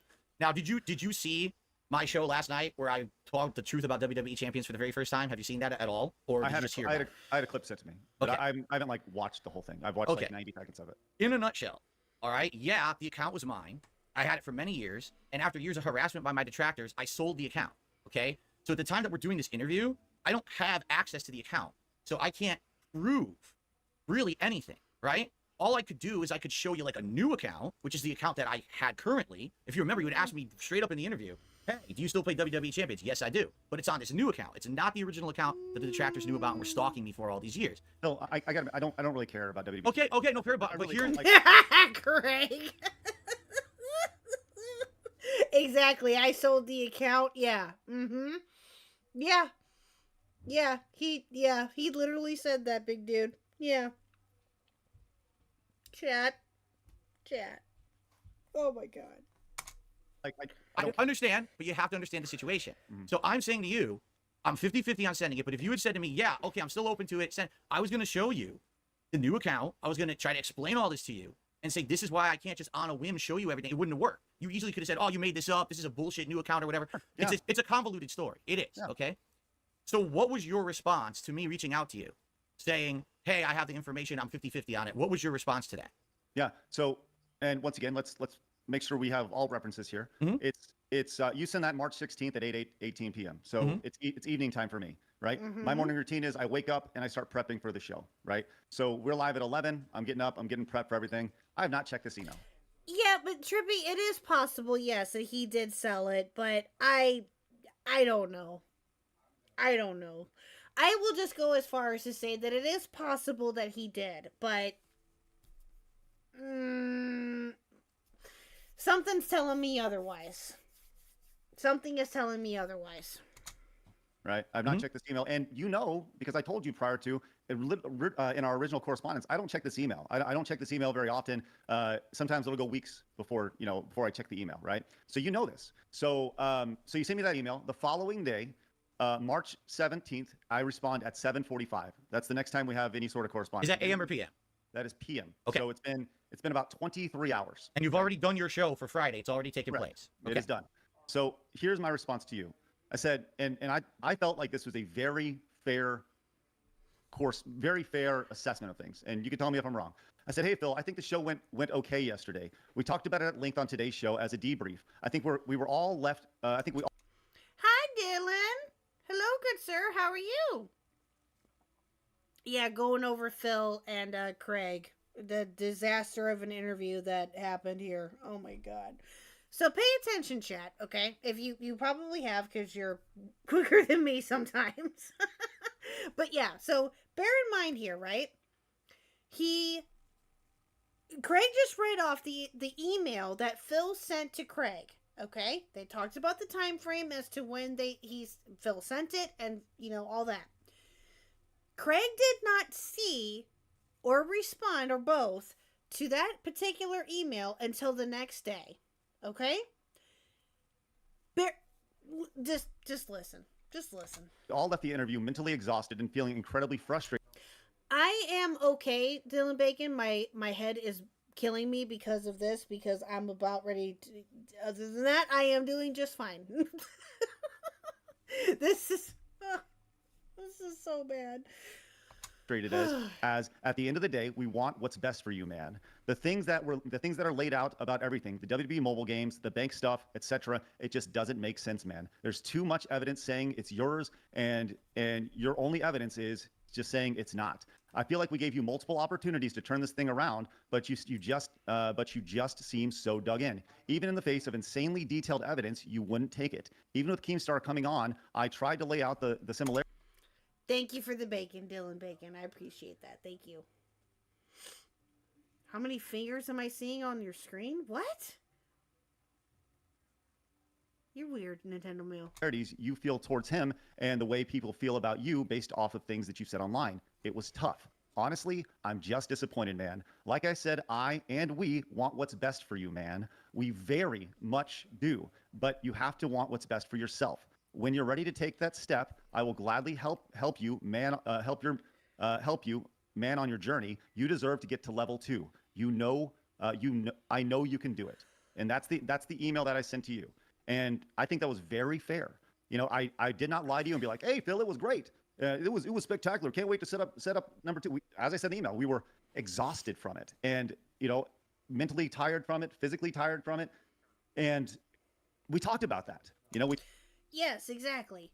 They were honest with him, or Craig was anyway, about how he felt at the time about the interview. He wasn't going to lie.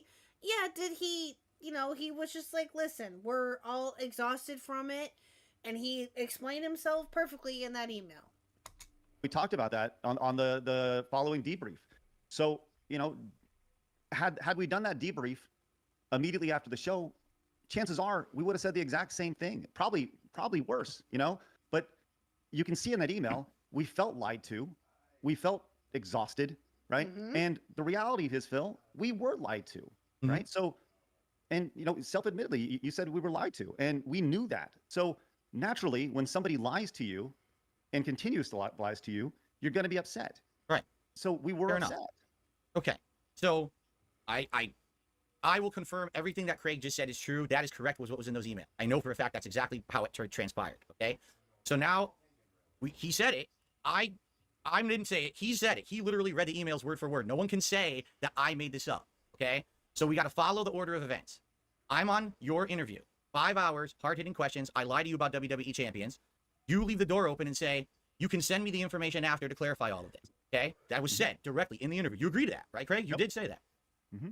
I go on my show. I say, that was a good interview. I'm okay with it. I even email you, say, I'm okay with it. I'm 50-50 about sending you the stuff. Do you check your email? You literally just publicly admitted you don't check your email. Right? Well, in this situation, yeah, been a day. It gets worse, chat. It gets worse. So, Phil is trying to get him in a gotcha right here. That Craig doesn't check his email. Right? It gets worse. It gets worse.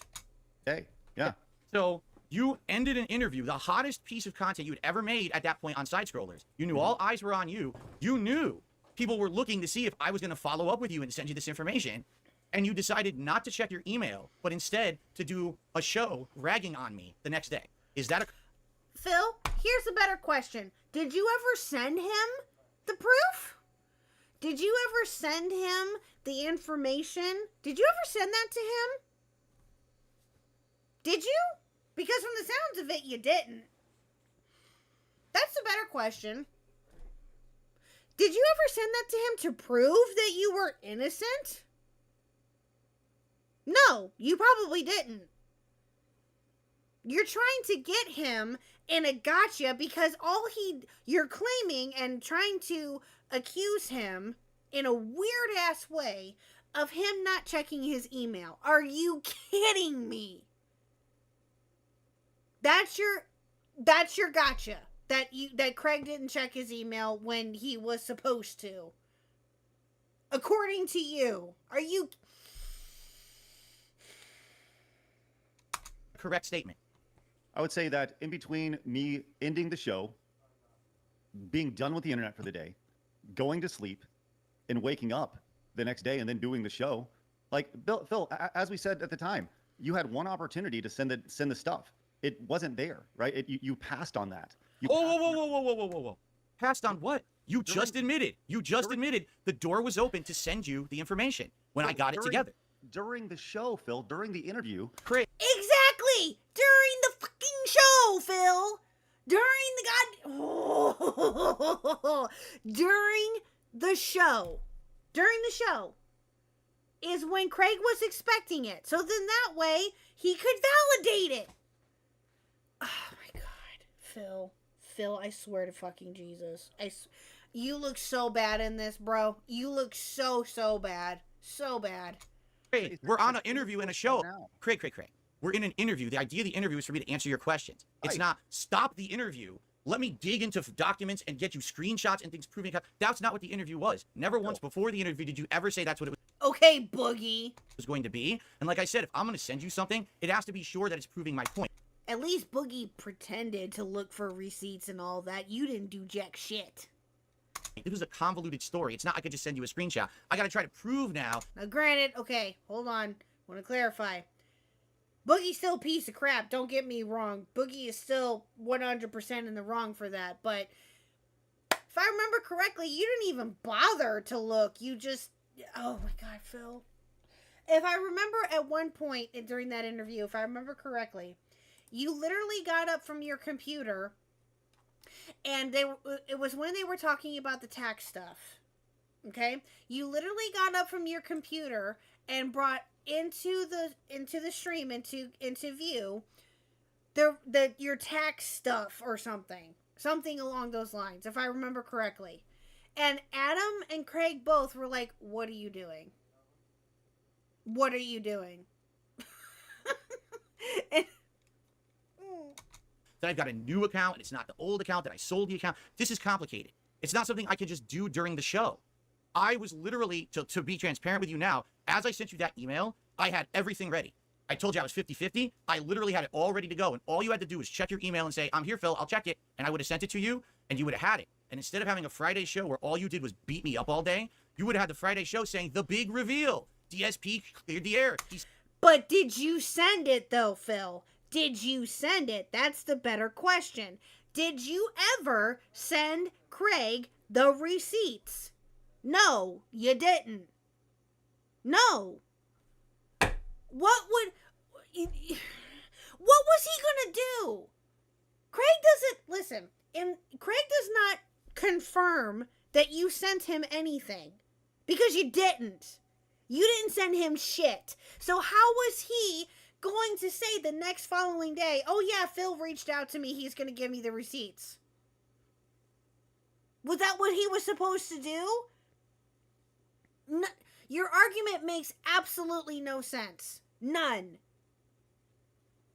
He said he was a liar, but here's the truth. But you didn't check your email. You told me. Like, what do you want, dude? Like, I'm sorry that I didn't check my email for 23 hours. That's not how people communicate in 2023. And I know that's how you communicated, but like, I didn't check my email for 23 hours. And I'm sorry that I didn't check my email for 23 hours. I apologize for that. Will you apologize for lying? I wouldn't have apologized for that. I wouldn't have apologized for that. I'd have been like, guess what, bitch? I didn't check my emails. Who cares? That's exactly what I would have said. But, oh God, Craig's a better person than me, because there ain't no way. There ain't no way.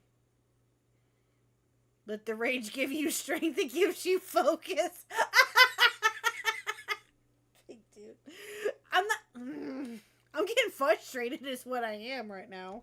I apologize for lying, but I don't want your apology that you didn't check your email. I want your apology for being completely disingenuous about everything that happened after the fact, after the interview. That's what I... How was he being disingenuous, Phil? Because he didn't check his fucking email to see your response to everything? Is that what he was supposed to do? Are you kidding me? You didn't send him anything, so what was he supposed to do? Unbelievable. But the thing is, Phil, I don't think we were being disingenuous. Like, I think we were being completely honest with how we felt. You know, like I said, we spent 5 hours talking to you, getting the runaround, man. And like, it was not meant to be like, this was, once again, I go back to the definitive Dark Side Phil interview, and it wasn't. So I'm disappointed in that, because there's things that you're telling us now you lied about. We felt it. We knew it was happening in real time. We felt like we were getting gaslit. So naturally, yes, I felt exhausted and tired, and honestly, didn't want to deal with it, which is why in that email I said, You didn't check your email, I feel like Phil right now. Big dude, shut up. Shut the hell up, big dude. Jesus. That's funny. But, oh my God, it's...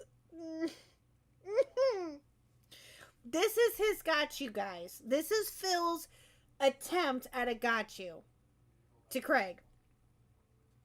Because he didn't check his email. An email that Craig doesn't really check his, he admitted it, or he admitted it, listen to me. He said it earlier in the stream, that it's an email, or an email address, I guess, that he rarely ever checks, right? Listen to what Craig says here. He claps back. Said, look, man, we're just disappointed. Like I said, I want what's best for you. We very much do, but you have to want to help yourself. Is lying to us on stream helping yourself? No, of course not. You deserve to get to level 2. I know you can do it. Right? Craig, what you told me in that email you sent me on Friday, basically, in other words, says we don't actually care what the truth is, because I had the truth and was going to send it to you, and you ignored me. No, it's not that I ignored you. It's because I didn't check the email. And that's called ignoring, because you knew that was our line of communication. You asked me to send you the information. I was going to, and you chose not to check it. You actively... Really? Oh, Phil. Really? Oh, Phil, you are such an asshole. Oh my God, Phil. You got a lot of nerve on you to... He ignored the way that I could have cleared my name, and then you went on to do a show that made you tons of money defaming me on the internet. That's exactly what happened. And there's no way that you can ever clarify that, because it's in black and white. You just admitted it. You read it. You just admitted it publicly, that you didn't check the line of communication we had, that I could have cleared the whole situation. But again, I ask, did you even send it to him? No, you didn't. So your argument is invalid. Is this like the gotcha? Like, there's no gotcha. There's no gotcha. Okay. You read it. I actually wasn't going to read the emails. You did it. Phil, I don't apologize for not checking my email for 23 hours. I'm an adult with a family and kids, and honestly, I was tired of it, right? The fact that I did check my email on Friday night was fascinatingly amazing that I did that, right? That's a big dub. But I'm sorry that you felt betrayed that I didn't check my email. And once again, there's a big difference between ignoring, because I didn't know the email was there in the first place. You have to know it was there to actively ignore it. I did not actively ignore your email. I didn't know it happened. So Yeah, Phil's trying to say that because he didn't know that, or Craig, oh my God. Phil, I swear to God. I'm gonna try my best to get through this, guys. I'm gonna try.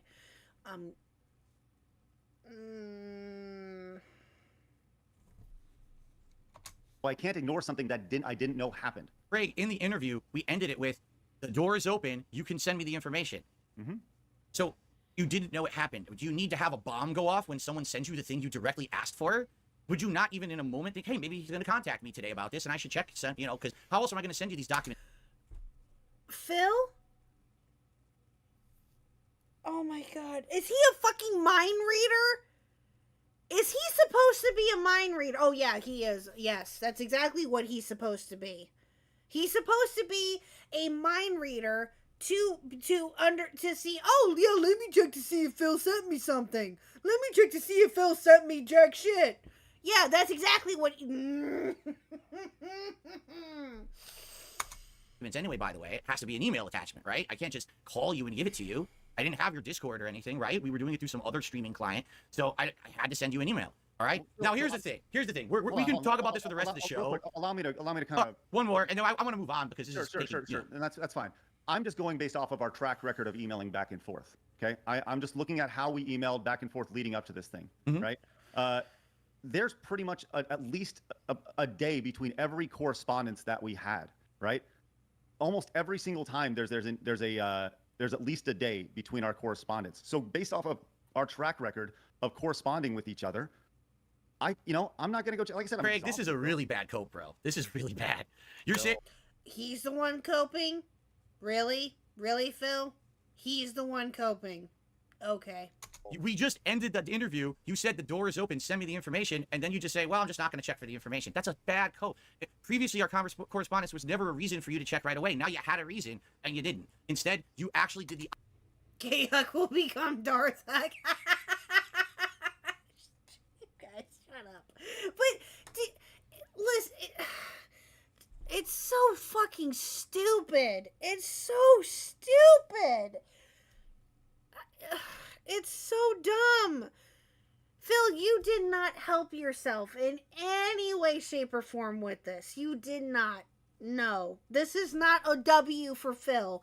This is not a win in any way, shape, or form. No. This makes you look horrible. Horrible. Opposite. Instead of giving me the fair shake, but see if I was going to send you stuff, you went on a show defaming me the entire next day.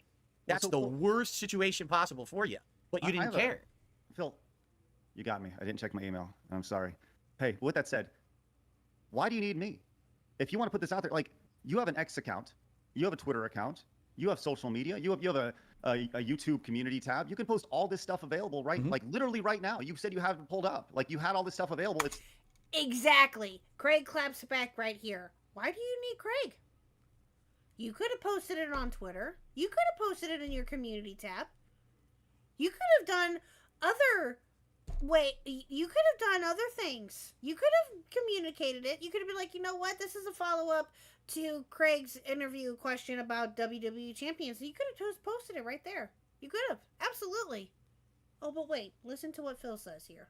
You still got to be on your computer somewhere. Is this your gotcha moment? You're going to try to get me to post my shit on the internet? No, Phil, I'm saying is you don't need me. You never did need me, right? That's actually untrue. Because what you don't understand, Craig, because again, you didn't know this, is that any time that I try to defend myself, the detractors move the goalpost. It doesn't matter what it is. It could be a little enough. Excuses, fucking excuses. Really?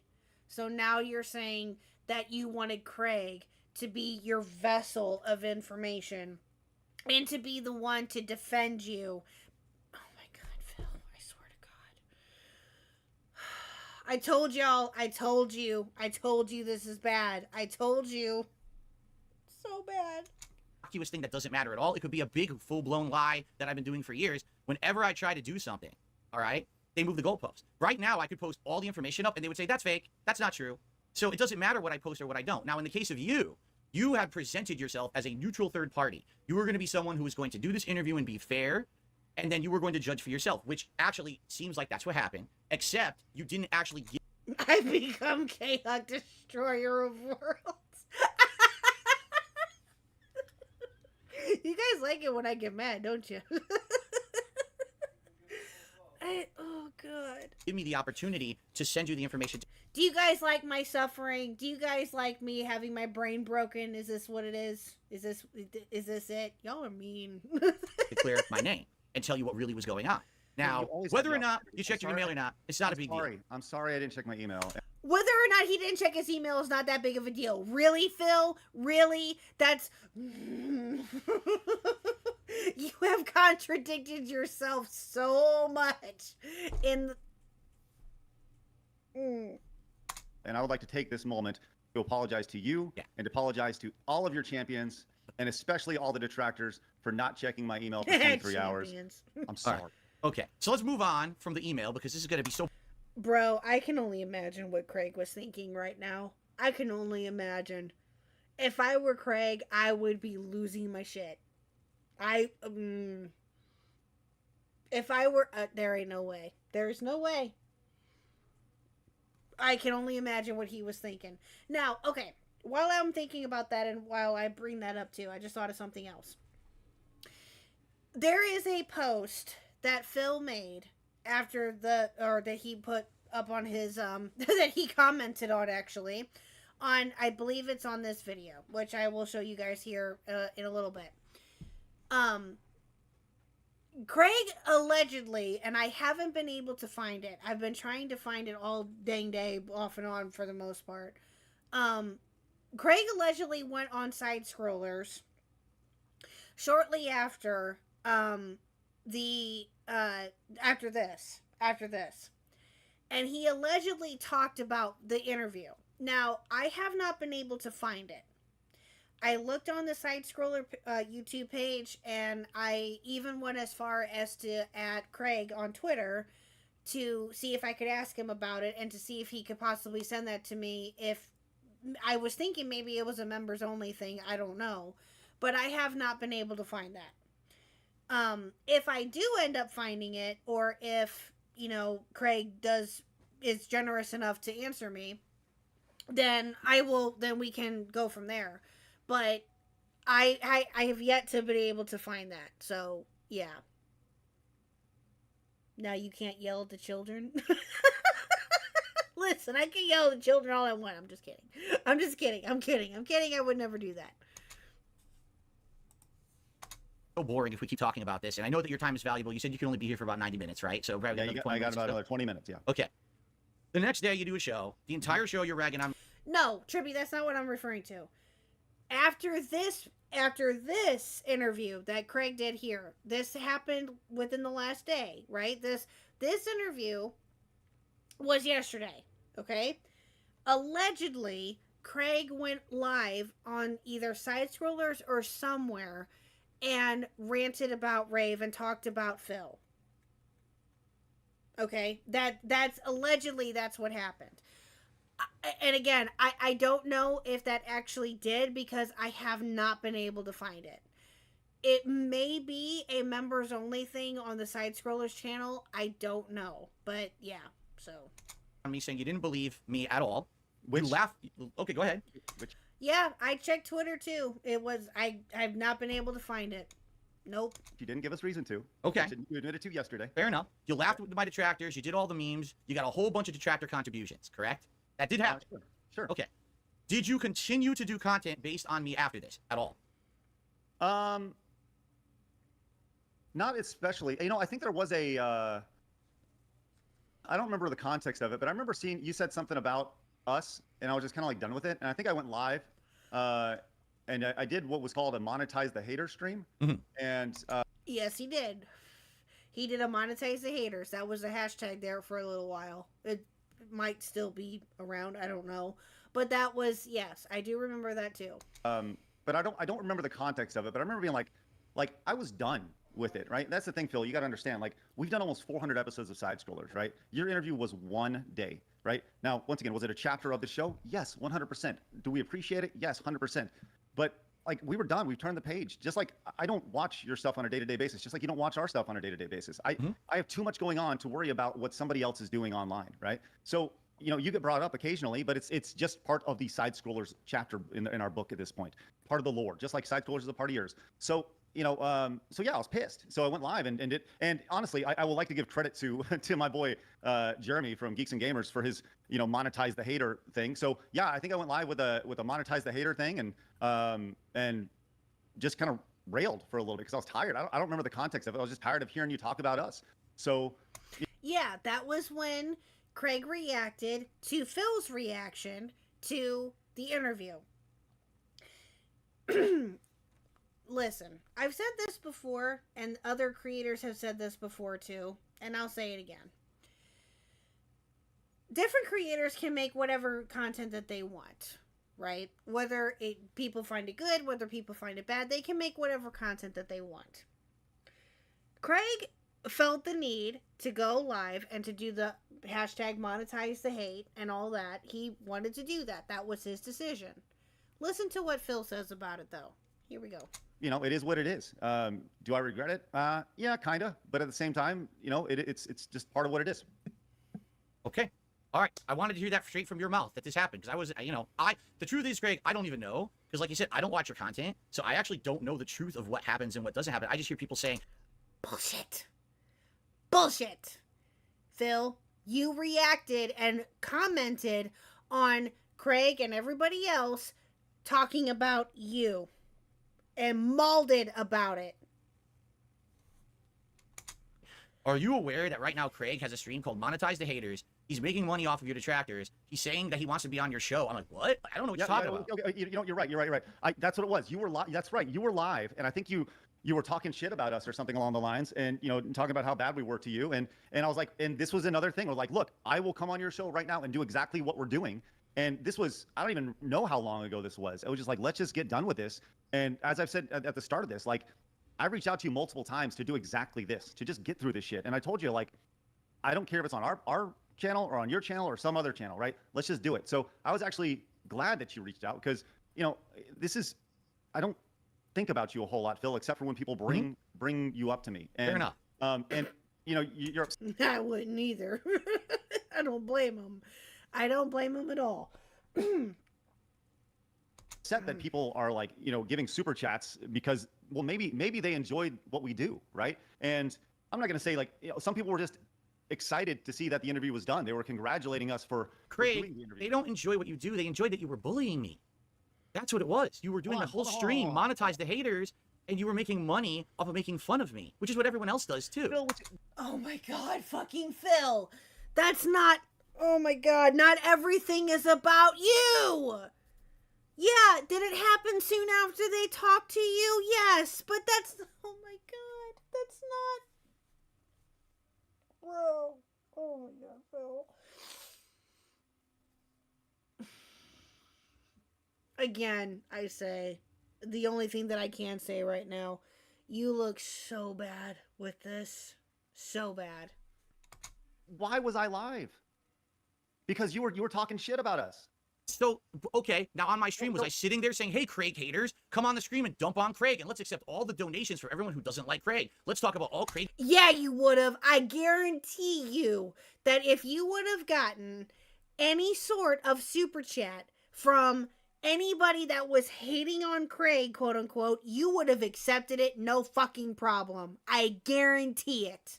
Guarantee it. Craig's dirty laundry on my stream today. Did I ever do that, Craig? So I don't know. I don't watch your stuff, but you're telling me No. No, you didn't do that, Phil. Or Craig didn't do that either. That's what you're accusing him of doing. Craig didn't do that either. Phil, not saying that you did either, but I guarantee you that if you would have gotten a single fucking dime, which I'm sure that you probably did at some point, from anybody that you consider to be a Craig fan or detractor, whatever the fuck, you would have accepted it within a fucking heartbeat. Shut the hell up. I never did that. Not once. The only gripes I ever had with you was that how you behaved after the interview. That's literally it. That's the only problem I have with you. I don't have a problem with anything before or during the interview. It was the fact you left the Really, Phil? Really, Phil? You got a funny ass way of showing it. door open for me to contact you. You ignored that line of contact. You did a harmful show. Because you know what? Now I got to talk about this publicly. All right. Are you aware that because you didn't give me the chance to defend myself after the interview, you did a bullying show where you ragged on me and I wasn't there to defend myself against any of that? Do you know how that hurt me and my viewers and my content? You probably don't. Hold on. Let me just talk about this real quick. And by the way, this is something that I do want to talk about. You were upset that we went live and talked about this, and you were pissed that you weren't there to defend yourself. Mm-hmm. Right. You did a decompression show literally immediately after. You did a decompression show about Keemstar last week, and he wasn't there to defend himself. You did the exact same thing that we do, Phil. Whoa. You just proved you don't watch my decompression shows.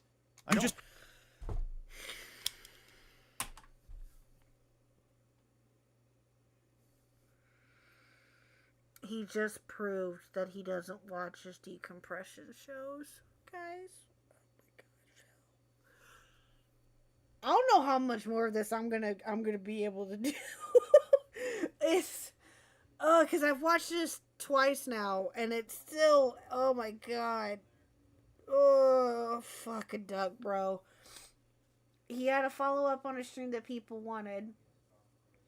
It's not like he became a detractor channel that does 2 streams or videos a week on DSP. Exactly. Yeah, thank you, Dylan. Yes, he's really trying with the gotcha moments. That's exactly what he's trying to do. And he's epic failing it all. Proved it. The decompression shows have nothing to do with talking about and ragging on the guest that just appeared. Last week with Keem, I had a whole stream where I said, we are not going to talk bad about this man. Instead, we're just going to talk about the future, building bridges and things like that. We didn't say one negative word about Keem. I didn't accept negative contributions. I told my audience, do not contribute and insult Keem. And they didn't. Because that's wrong. That's capitalizing on an already bad situation. Because now I'm going to talk, Craig. Please let me speak, okay? Go crazy. After the interview, I had to cancel a whole fucking show that I had planned that was called DSP Asks It. I had guests lined up to be on the show that I was going to interview. It was a big project that I had lined up for my React channel. I had to cancel it because the guest said, well, after the Side Scrollers appearance, they really dumped on you. It's not the interview we have issue with. It's the fact that they dumped on you. So now literally everyone who saw your interview thinks you're an asshole. So because of that... X to doubt on that one. X to doubt. Isn't this the same dude that called Keemstar a stalker? Exactly. Camden Gerard Davis, a.k.a. Pidgey. Exactly. Yeah. You're not wrong. That we're canceling. So I had to cancel the whole show. My followers came out and said, we didn't... You didn't have to cancel anything. You chose to cancel that. If that is true, you chose to cancel it. You did. Not anybody else. You. Mind the interview. I'm not done yet. I know you do, Pidgey. I know you do. I know you want to change it so bad. Well, that's what you get for changing your name so damn much. That's what you get. Let me finish. Okay. After the interview, my followers said, we don't care about the interview. We care that they ragged on you after. Now it makes you look like an asshole. Now that makes us look like an asshole. We all want to be your fans, but how can we do it when the entire interview hates you now? Right? And you don't understand. What you thought you were doing was decompression. Let's just be honest. But what you did is you gave more avenue for the people who already hated me to hate more. All you did was you gave a public grandstanding spectacle to my detractors. And the worst part about it, Craig, you publicly monetized it. You monetized bullying. That's the problem with... Oh my fucking God, Phil. I swear to God.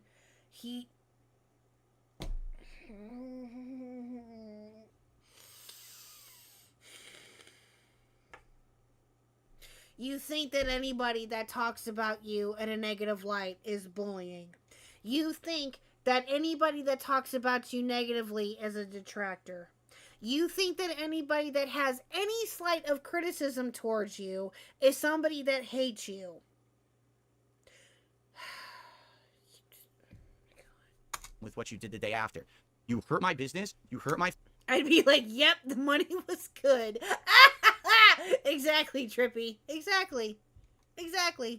followers, you hurt me, you owe me an apology for that. I don't care about you not checking the interview, the email. I care about the fact that you, not once, but then again later down the line, monetized hate against me. I literally never monetized hate against you, ever. Ever. Sure about that, Phil? You've never once monetized your hate against us? You never talked poorly about side scrollers? Oh, I absolutely talked poorly about you, but I certainly didn't have entire shows based around it, inviting all of your detractors. Because you want to know something, Craig? They contacted me about this show. They said, here's all the dirt on Craig. And you want to know what I told them? This is the truth, Craig. I said, fuck you. I said, I'm not going to do that. I'm better than that. I'm not going to talk about Craig's dirty laundry because that's not what this is about. I could have easily been doing that all along. Everyone has skeletons in the closet. We all know this, but I'm never going to be like that. I want to build bridges. I don't want to burn them. All right? At the end of this conversation today, I don't want to be at your throat. I don't want you to hate me. I just want us to be at peace. Even if we never speak again, I just want us to be at peace. I'm tired of this internet drama bullshit. But you hurt me bad with your behavior after that interview, and I want you to understand how bad it was for me. I had to hide for a year. Man, I wish I would have seen this live just to see what the chat was saying to him. I really do.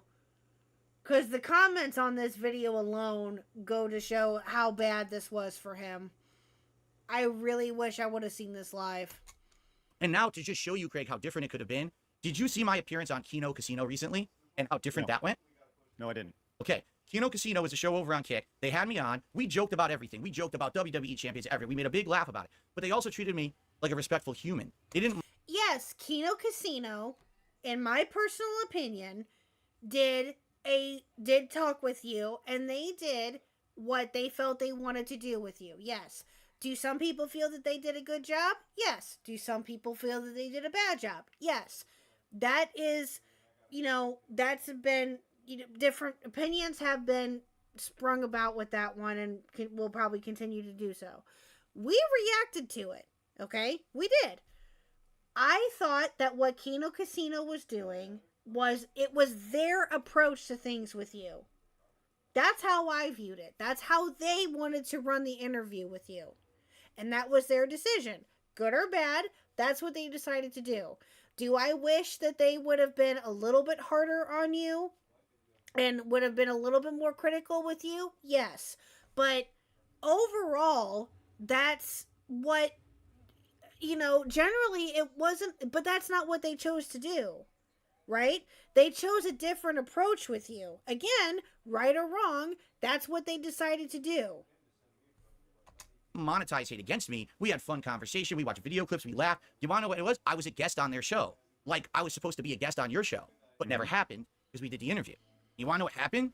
Public opinion has changed, Craig. Okay, Phil, you're contradicting yourself even more here because you told Craig this will be the quote-unquote definitive interview with DSP, with me, right? You told him it's okay for me to, for you to ask hard questions. Now you're bitching about it. 18 months later, you're still bitching about it. Craig, you may not realize this. Right now, people like me for the first time in ages. Right. That's right. Because they gave me a chance. Because they didn't rag on me. They didn't bully me. They were bullying me. But once I personally talked to them nicely and say, hey, just have me as a guest, whoa, what the hell? So everything they say about you, actually isn't true. Well, not all of it. But the thing is. Wait a fucking minute. This is the same dude that revived his career, quote unquote, his career by making jokes at the expense of Pro Jared for cheating on his wife. What fucking soapbox is he standing on? Exactly.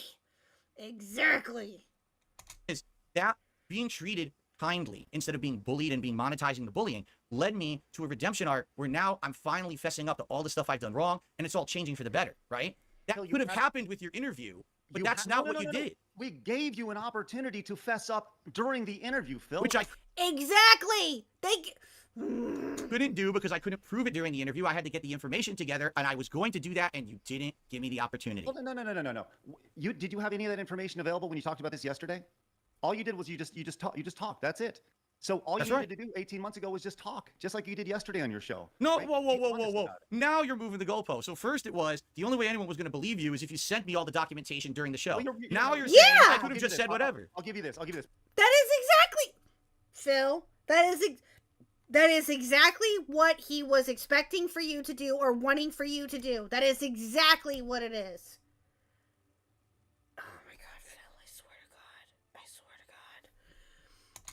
but I will give you that, right? Documentation would have helped your case, 100%. With that said, though, Yes! like just you saying, yeah, I played WWE Champions. Yeah, my name was this, whatever it was, right? You know, and just saying those things, yeah, absolutely. That would have gone so far, right? And I feel like we extended the olive branch many times during that interview, right? And once again, you left that interview feeling good. Your point of contention is that after the show, we spoke honestly about our frustrations. Once again, why were we frustrated, Phil? Because we felt lied to, which was validated yesterday, literally yesterday. Later on, did I do a monetize the hater stream? 100%. Why? Because you were talking shit about me, right? We've never gone out of our way to go off and say, hey, it's time to dump on Phil because it's fun to dump on Phil, right? We dumped because we were pissed.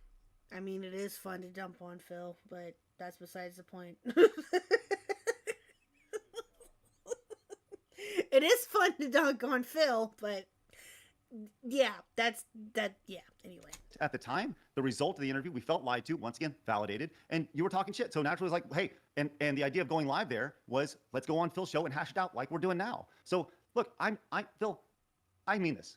I'm sorry. I'm sorry that you were hurt. I'm sorry that your community was hurt.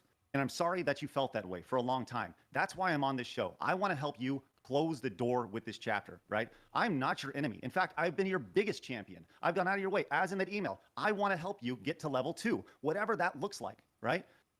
I said that continuously in every single email correspondence we've had. I've said, hey, I want to let you know, let's get together, let's hash this out, let's move forward, right? Every single time, even when it comes to inviting you on the show, our 1-year anniversary. Hey, Phil, come on the show, nothing serious, let's just come on, it'd be fun, people would have it on. Hey, Phil, you want Street Fighter 6 is coming out. You want to help hash this out? Let's just hash it out, let's talk it out. It'd be a great way to build a bridge, which once again, that's something that you want to do.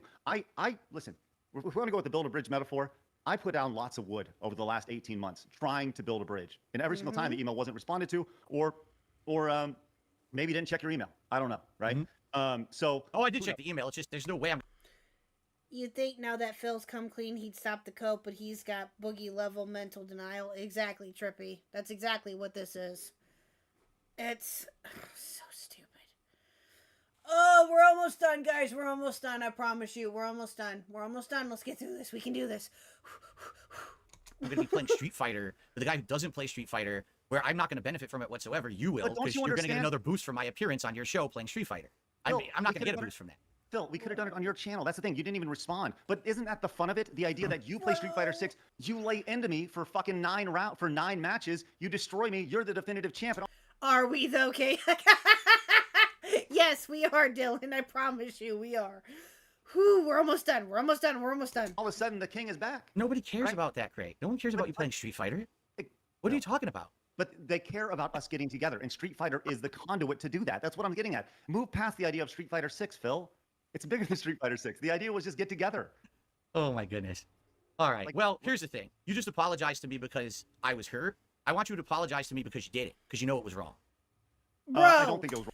He's not gonna do that. The audacity that you have to make him apologize for something that you want him to apologize for. No, sir. No, sir. No. And Craig is exactly right. I'm not going to apologize for that. Rightfully so. Wrong. Because like I said, yesterday, as you said yesterday, you lied to us. Exactly. You lied to us. We felt that lie. We knew it was a lie. Look, was it reactionary? 100%. I'll say, yes, it was wrong in that it was reactionary with the monetize the hate stream, right? That was a reactionary thing. Am I proud of it? No, right? And you know what, Phil? I'm going to do you one better. Give me a charity of your choice. Give me a charity of your choice. I will donate that day on that stream, we made $633.08. I will donate $633.08 to a charity of your choice. Listen to this, Chad. Craig, that will help close the book. If you actually cared about anything that you're saying right now, you already would have donated that money. So you can do with it however you want. There you go, guys. If Craig would have really been regretful of it, he would have already donated it. Wow. Always got to find something, Phil, don't you? Always got to find something. It's always something, isn't it? But the fact is, you have done absolutely nothing in this appearance to show any kind of responsibility or remorse for the things that you did regarding me, my community, or my reputation after the... What is he supposed to take responsibility for? What else do you want him to take responsibility for, Phil? Do you want him to just completely apologize for the entirety of that interview? He's not going to do that. He's not going to bow down to you. He's not going to do any of that. Are you kidding me? This is an interview that he did with you over a year and a half ago, which is hard to believe. I can't believe it's even been that long. He did that with you over a year and a half ago. You're not helping yourself, my guy. You're not helping yourself in any way, shape, or form. You are molding and seething about something that bro. Interview, and you've publicly admitted you didn't check the avenue that you could have gotten actual evidence of what I was going to tell you about the truth. So I did not check the email. So I don't really know I can help you anymore at this point. You know, it's like I've been saying to everyone recently. What's happened in the last month and a half is pretty remarkable. All right. Basically, everyone for the last like 10 years who really like messed with me and hated on me, it's kind of all coming back. Karma, you know. Now, in your case, you're definitely not egregious. Okay, I want you to understand something. After today, I have no grudge against you whatsoever. All right, I'm gonna bullshit. You're gonna find out later that is absolute bullshit. Even with this, it gets worse, chat. act like none of this ever happened. Really, I mean it too. I'm gonna act like none of this ever happened. We're just gonna move on with our life. You're going in one direction, I'm going in another direction. All right, but you have to understand that like when you have a platform, you have a responsibility to be responsible with that platform. If you were going to have the big definitive Dark Side Phil interview, and even if you thought I had lied the entire interview, which I did about WWE champions, that's what I lied about, okay? You still have a responsibility after the fact to follow up. That's what you didn't do. You actually... He is legitly trying to dictate how Craig is supposed to run his goddamn channel. That's what it sounds like to me. And you know what, Phil? You got a funny-ass way of showing it that you're going to move on. Because guess what? After your decompression stream that you did, after the fact, I listened to some of that. You got a funny way of showing that you're letting things go. I might react to that, too. That's a big maybe, though. That's a big maybe. If I want my brain to hurt to even more than what it already is, I might. But, yeah. Actually didn't do the most important part. What you did was the equivalent of if, let's say, Barbara Walters was going to interview a big prominent person. I don't know. We're going to make this up. Barbara Walters was interviewing Donald Trump, okay? And she does an interview with Donald Trump, and she hits him with all the hard-hitting questions, and he answers with bluster and everything. And a lot of people don't believe Donald Trump or whatever. Look at Craig's face. She goes on a public appearance. Look at Craig's where face. She literally says, I don't thing. believe a word Donald Trump said. He's an asshole. He's a piece of shit. I don't like his hair. I don't like this. And then as she was doing it, all the sponsors of Democratic causes are sending money to the show because, oh, this is great. She's ragging on Donald Trump, who we don't like. How is he... Phil, I swear to God. I can't do this, chat. I can't do it. I can't do this. We're so close. That's literally what you did. That's not integrity. That's bullying for profit, all right? No. And the fact that you can't admit that you did this, you say you're sorry it hurt me, but you're not sorry you did it, that just, it speaks to your character. I didn't have to do anything. You literally just did it to your... No, it speaks to your character, guy. It speaks to yours. Just with your entire demeanor right here the last couple minutes, that your entire demeanor with this is just off the fucking rails. Off the rails. Yourself on the show. And that's the thing. I didn't have to monetize hate against you at all. You did it to yourself. And I'm not going to monetize hate against you ever. It's not going to happen. There's not going to be a decompression stream after this where we shit on you at all. Because I don't have anything. Bullshit! Oh, no. That's not what happened, chat. He lied right here. Oh, no, he does. He does. You'll see. Nothing else to say once you're off this show. It's done. You did it. You did it yourself, my friend. Just to be clear. So when Barbara Walters, who is dead, interviews Donald Trump, I think she's whatever. When she passed away. Rest in peace. Okay. She was a great interview. So she has this interview with Donald Trump. Is she not allowed to talk about it afterwards? Oh, she could talk about it, but she's not. Oh, she's not allowed to monetize hatred toward the person she just interviewed. And here's why. Here's why. No. Let me clarify why. Because Phil, do you hear the words that are coming out of your goddamn mouth? Do you hear yourself throughout the last, I don't know, 20 minutes or so of this? Do you not hear yourself? Do you hear yourself? No, you don't actually. No, you don't hear yourself when you speak. I forgot. if you're the interviewer, you're supposed to be fair and impartial, correct? During the interview. During the interview. Not? You were during the interview. Okay. But then, if that interviewer immediately discredits the person they just interviewed, there's not one fucking person who's going to go back and watch the interview with a fair take and a subjective glance at it and say, okay, so I will judge for myself if he told the truth. Okay? No one who watched the interview gave me that shot because you literally after the interview said, he's a bold-faced piece of shit liar. Let's laugh at him with his detractors. Ha ha ha ha ha. Ack, ack, ack. That is not what happened, Phil. That is how you are taking it. That is how you are taking it. And you know what, Phil? Guess what? The comments under this video prove it. Okay? So your interview originally was meant to be fair and balanced, and it became a hit piece because of what you did after. And I don't think you've ever really consciously known that, but it is. It's a giant hit piece against me, and it always will be. Phil, you did it to yourself, man. You had an opportunity with all this. If it's a hit piece, it's your Thank word. you. Your word. Thank you, Craig. Thank you. Thank you. You did it to yourself. Thank you. Thank you. Thank you. I was going to send you everything you had a asked chance to for. talk. You had a chance to talk. Okay, go ahead. Go ahead. All right.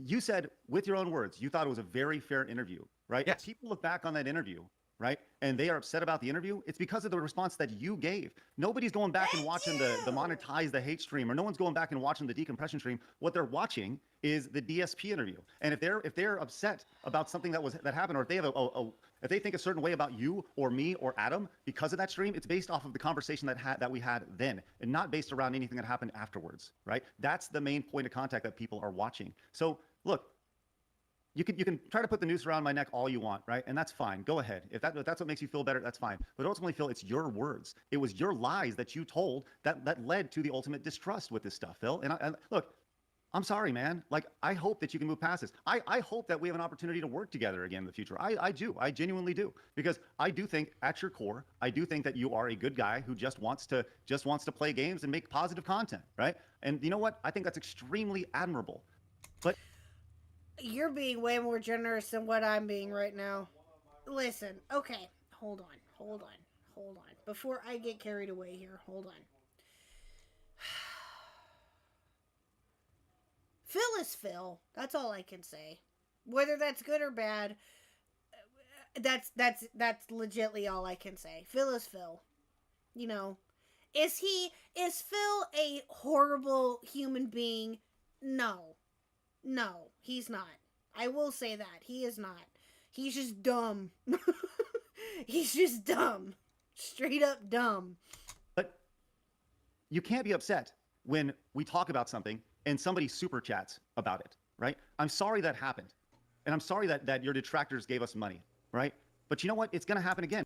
I and one, Nintendo Mail. I and one. It happened today. Somebody super chatted $2, saying, hey, did you hear about this? Should I give that $1.40 back?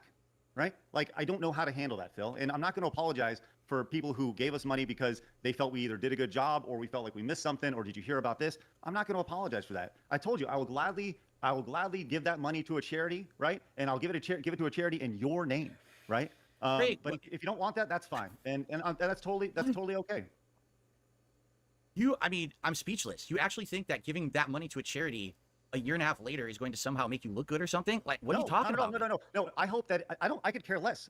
What I care about is helping you move on, because you clearly are clinging on to this, right? And like I said, I'm sorry that this happened, right? But I'm not sorry for the words that you said, right? Once again, if somebody feels a certain way about you, it's based off your actions, right? I'm live 2 hours a day, 5 days a week. People see me, they know me by now, right? I've been doing this for almost 20 years. So people have a pretty good idea of me and my character. And for you to attack my character, I mean this with all due respect, Phil. Go fuck yourself. Because Good job, Craig. Exactly. Sorry if that was loud, chat. Sorry. Exactly. Thank you, Craig. Thank you. Yeah. Exactly. Thank you, Craig. Based, exactly. 100% based. Hi, Nuclear Winter, by the way. Exactly. Go, Craig. Exactly. 100%. you don't know. I've gone out of my way, Phil, to treat you with respect via email the entire time. I've gone out of my way to treat you with respect and be courteous to you continuously. And I'm sorry that you're upset that I didn't check my email for 23 hours. I'm sorry for that. Like, and I'm sorry that that I was pissed that you were talking shit about me, right? But I hope we can move past this. I really do, and I hope that this helps you turn the page. Will it do it? Probably not. But one thing that I do really hope is I hope that people don't send you super chats in regards to me. But you know, I hope people send you lots of money in regards to me. I hope I'll be the first one talking about myself, and I'll send you a super chat momentarily here in just a few minutes. I don't want you to send me any super chat, Craig. But I want to. Well, I can't. Right? I can't Oh, but in your decompression stream, you would certainly say something different. stop you if you really have to do it. I mean, I can't stop you from doing it. I don't want any money from you. I don't want anything from you. Really, at this point, like you literally in a situation here where we were being completely cordial, you just told me to go fuck myself publicly on the stream. Exactly, and he had every right to do so. He literally sat there almost the entire time. Yes, he did speak up for himself, don't get me wrong. But he literally sat there almost the entire time of you berating him and you having the audacity to try to tell him what to do with his goddamn channel. Go fuck yourself, Phil. I'm gonna say it here too. Go fuck yourself. Right. You realize that, right? Why? I didn't do it. You did. Why? Because you attacked my No, not why. You did it. We were being cordial. I just had an entire show with Keem last week, and I have way more gripes with Keem than I have with you, and that never happened. Did you attack Keem's character? Oh, yeah, of course I did. And he went back at me, and we went back and forth, and we hashed it out. Yeah. Listen, then Keem should have told you to go fuck yourself. All right. Exactly. Yeah. Exactly. Thank you, Craig. Thank you. So there you go. Folks, there you have it. There you have it. Night and day. I mean, you can't. That's all. I mean, really, honestly.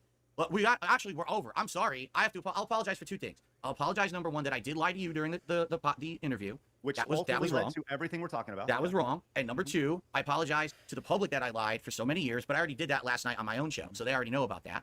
All right. And I'll apologize to you now because we're taking too much of your time, and I know you got to get going. All right. So let me close with this. You close, and then I'll close, and we'll be good. Okay. You close first. I want you to really think about your actions here, right? Think about this logically. Please do. Why were we pissed the next day? Why? I'm asking you. Why were we pissed? Oh, you want me to answer? Yeah. Well, it sounds to me like you wanted me to come clean on your show and get a really great piece of content out of it because it was going to be the definitive time when DSP admits to everything that everyone's been saying that he's been doing for so long. And when I didn't do that, you basically had a nothing burger of an interview. 5 hours of a nothing burger of an interview. But it was good for my detractors. They wanted to crap on me, so it was a good piece for them, but you didn't have anything for anyone else. So it didn't give you what you were looking for in the product. That was the problem. You were really hoping you were going to get the big confession. That's why you kept putting me on the spot about send me the screenshot, when we had never discussed that before the interview. You didn't get it. You got upset about it, and that's why you didn't check your email because you couldn't get the moment anymore in the interview. You thought you wasted 5 hours of your time, and what you said was, well, now I'm going to get him back for that tomorrow. I'll make that money in this nice destruction show that we'll do on Friday. That's actually what happened. You're wrong about all that. Okay, right? fair enough. But you asked me for my opinion, so there you go. Sure. And that also tells me where your head's at. We were mad because we were lied to. Had you not lied, none of this would have happened. If you were just clear and honest with us, like you've been like you were yesterday, none of this would have happened. We could have moved on. It would have been like, yeah, do we think it's full of shit? That's fine. And would the Friday stream have happened the way it did? Probably not. Right? Would the monetize the hater stream have happened? Probably not. Because if you just were honest from the start, none of this would have happened. So you can point the finger at me all day long, but at the end of the day, Phil, what's the old saying? You still got 3 more pointing back, right? Back at you. So look, I'll take my responsibility. I hope you look within yourself and you take some responsibility in this as well, right? And that's fine. I do hope that we can eventually work together in the future in some way, shape, or form. Maybe you come on Side Scrollers and we do a regular show. If you don't want to deal with a politics-driven show that isn't 3 more minutes, whatever Chad. you say, 3 right? more minutes. You were extremely nice with your words, and by nice, I'm being sarcastic right now. And when you told us to go fuck ourselves and all that stuff, so Get him, Craig. Get him. I would like to give you a fair.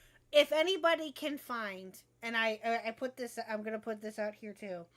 If anybody can find the stream or whatever that Craig did after this interview, if anybody can find that for me, I would love you to death because I have been trying to find that now for a hot minute. Fair shake someday on Side Scrollers if you're open to it. Like I said, I want to make sure that you and everybody else knows that I am open to working with you in some way, shape, or form. But I hope more than anything, I hope you're. No, Purple, I still didn't find it. Nope. I even had Pidgey help me too. Pidgey tried to help me too. I couldn't find it. Honest, not just with your audience, but with yourself about the situation. I appreciate your time today, Phil. I got some dad duties I got to get done. Thank you guys very much for your time. All right. Now hold on. Before you go, let me say my piece too. All right. Sure. It'll be quick. I promise. Yeah.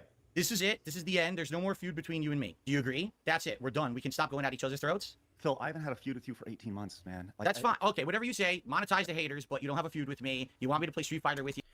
Oh, you had a washing machine emergency and had to quit? Oh no. Oh no, Purple. Oh, that sucks. I hope you got it figured out. Ooh. Yeah, you don't have a feud with me. You want me back as a guest on your anniversary show because you know it's going to bring you hype and attention I from my wanna move detractors, but you don't past have a it, feud with Phil. me. Oh my God, Okay? Phil. But okay, fair enough. You don't have a feud, but we're agreeing to this now. It's over, right? We're done. Yeah. We're good. It's over. Swear to Yeah. Okay. God, Phil. So, and you were asking me now, a year and a half later, will I be a guest on your show? Which was what No, originally was agreed to. Correct? Like that's what you're saying. It was originally that was the agreement. We were going to do the interview, and then after that, I was going to have the opportunity to be a regular guest on your show, like everyone else had been. Correct? Right. That was the agreement. And after the interview, I sent you that email saying like, we were just disappointed, right? And the offer wasn't there anymore after the interview because we felt lied to. Okay. Yep. So now With that said, I hope we can move past it. that's what I'm saying. Now that we've hashed it all out, right? We're all good. You're saying you're extending that olive branch, and you're saying that that opportunity is there again, possibly not a lock-in, but it's possible that I could be on your show. Sure. Watch Okay, this, I'm not chat. interested. Go fuck yourself. Okay. All right, guys. He legitly had the audacity to say at the end of that interview, I'm not interested, go fuck yourself. Really? Wow. Guys, so that is the appearance of Stuttering Craig Listen on the to Level 1 this, guys. podcast. I hope that you all enjoyed it very, very much. It was a good one, right? I hope that All right. So here's what I'm going to do. I'm going to shut the stream down, and I'm going to do a decompression stream right now. But I need to shut everything down because I can't appear on camera right now because my camera cannot work in this video and on the Oh my God, Phil, I swear to Jesus fucking Christ. So yeah, there you go, guys. There you go. That's the stream. Yeah. If I feel like, oh, hold on. Check the news link. Yeah, no, I have that. That's what I have. DSP, the DSP decompression stream that I found. I'm talking about the one with Craig, where Craig alone was on side scrollers allegedly, talking about this. That's what I'm trying to find. And I haven't been able to find it. But I wanted to show this screenshot before we end it here, guys. I'm going to show this screenshot to you. Hold on, give me 1 second. Hold on. I did make it. Thank you, Dylan. Thank you. This is a pinned comment that Phil made on his stream, that he commented on, okay? This is under the comment on the video, okay? I'm gonna put this out here. Hold on, give me 1 second. Let me fix this here real quick. Okay, here we go. Okay, this is the note. After the interview was ended, Craig went on his own stream for about an hour, accepting contributions from my detractors, insulting me, and even made the thumbnail preview of his stream my incident face. This interview completely exposed him as he went quote-unquote mask off after being called out for his actions towards me over the last 1.5 years. Hasn't been that long, Phil. And it has been, never mind. And his actions directly after completely contradicted what he said in this conversation. Bro.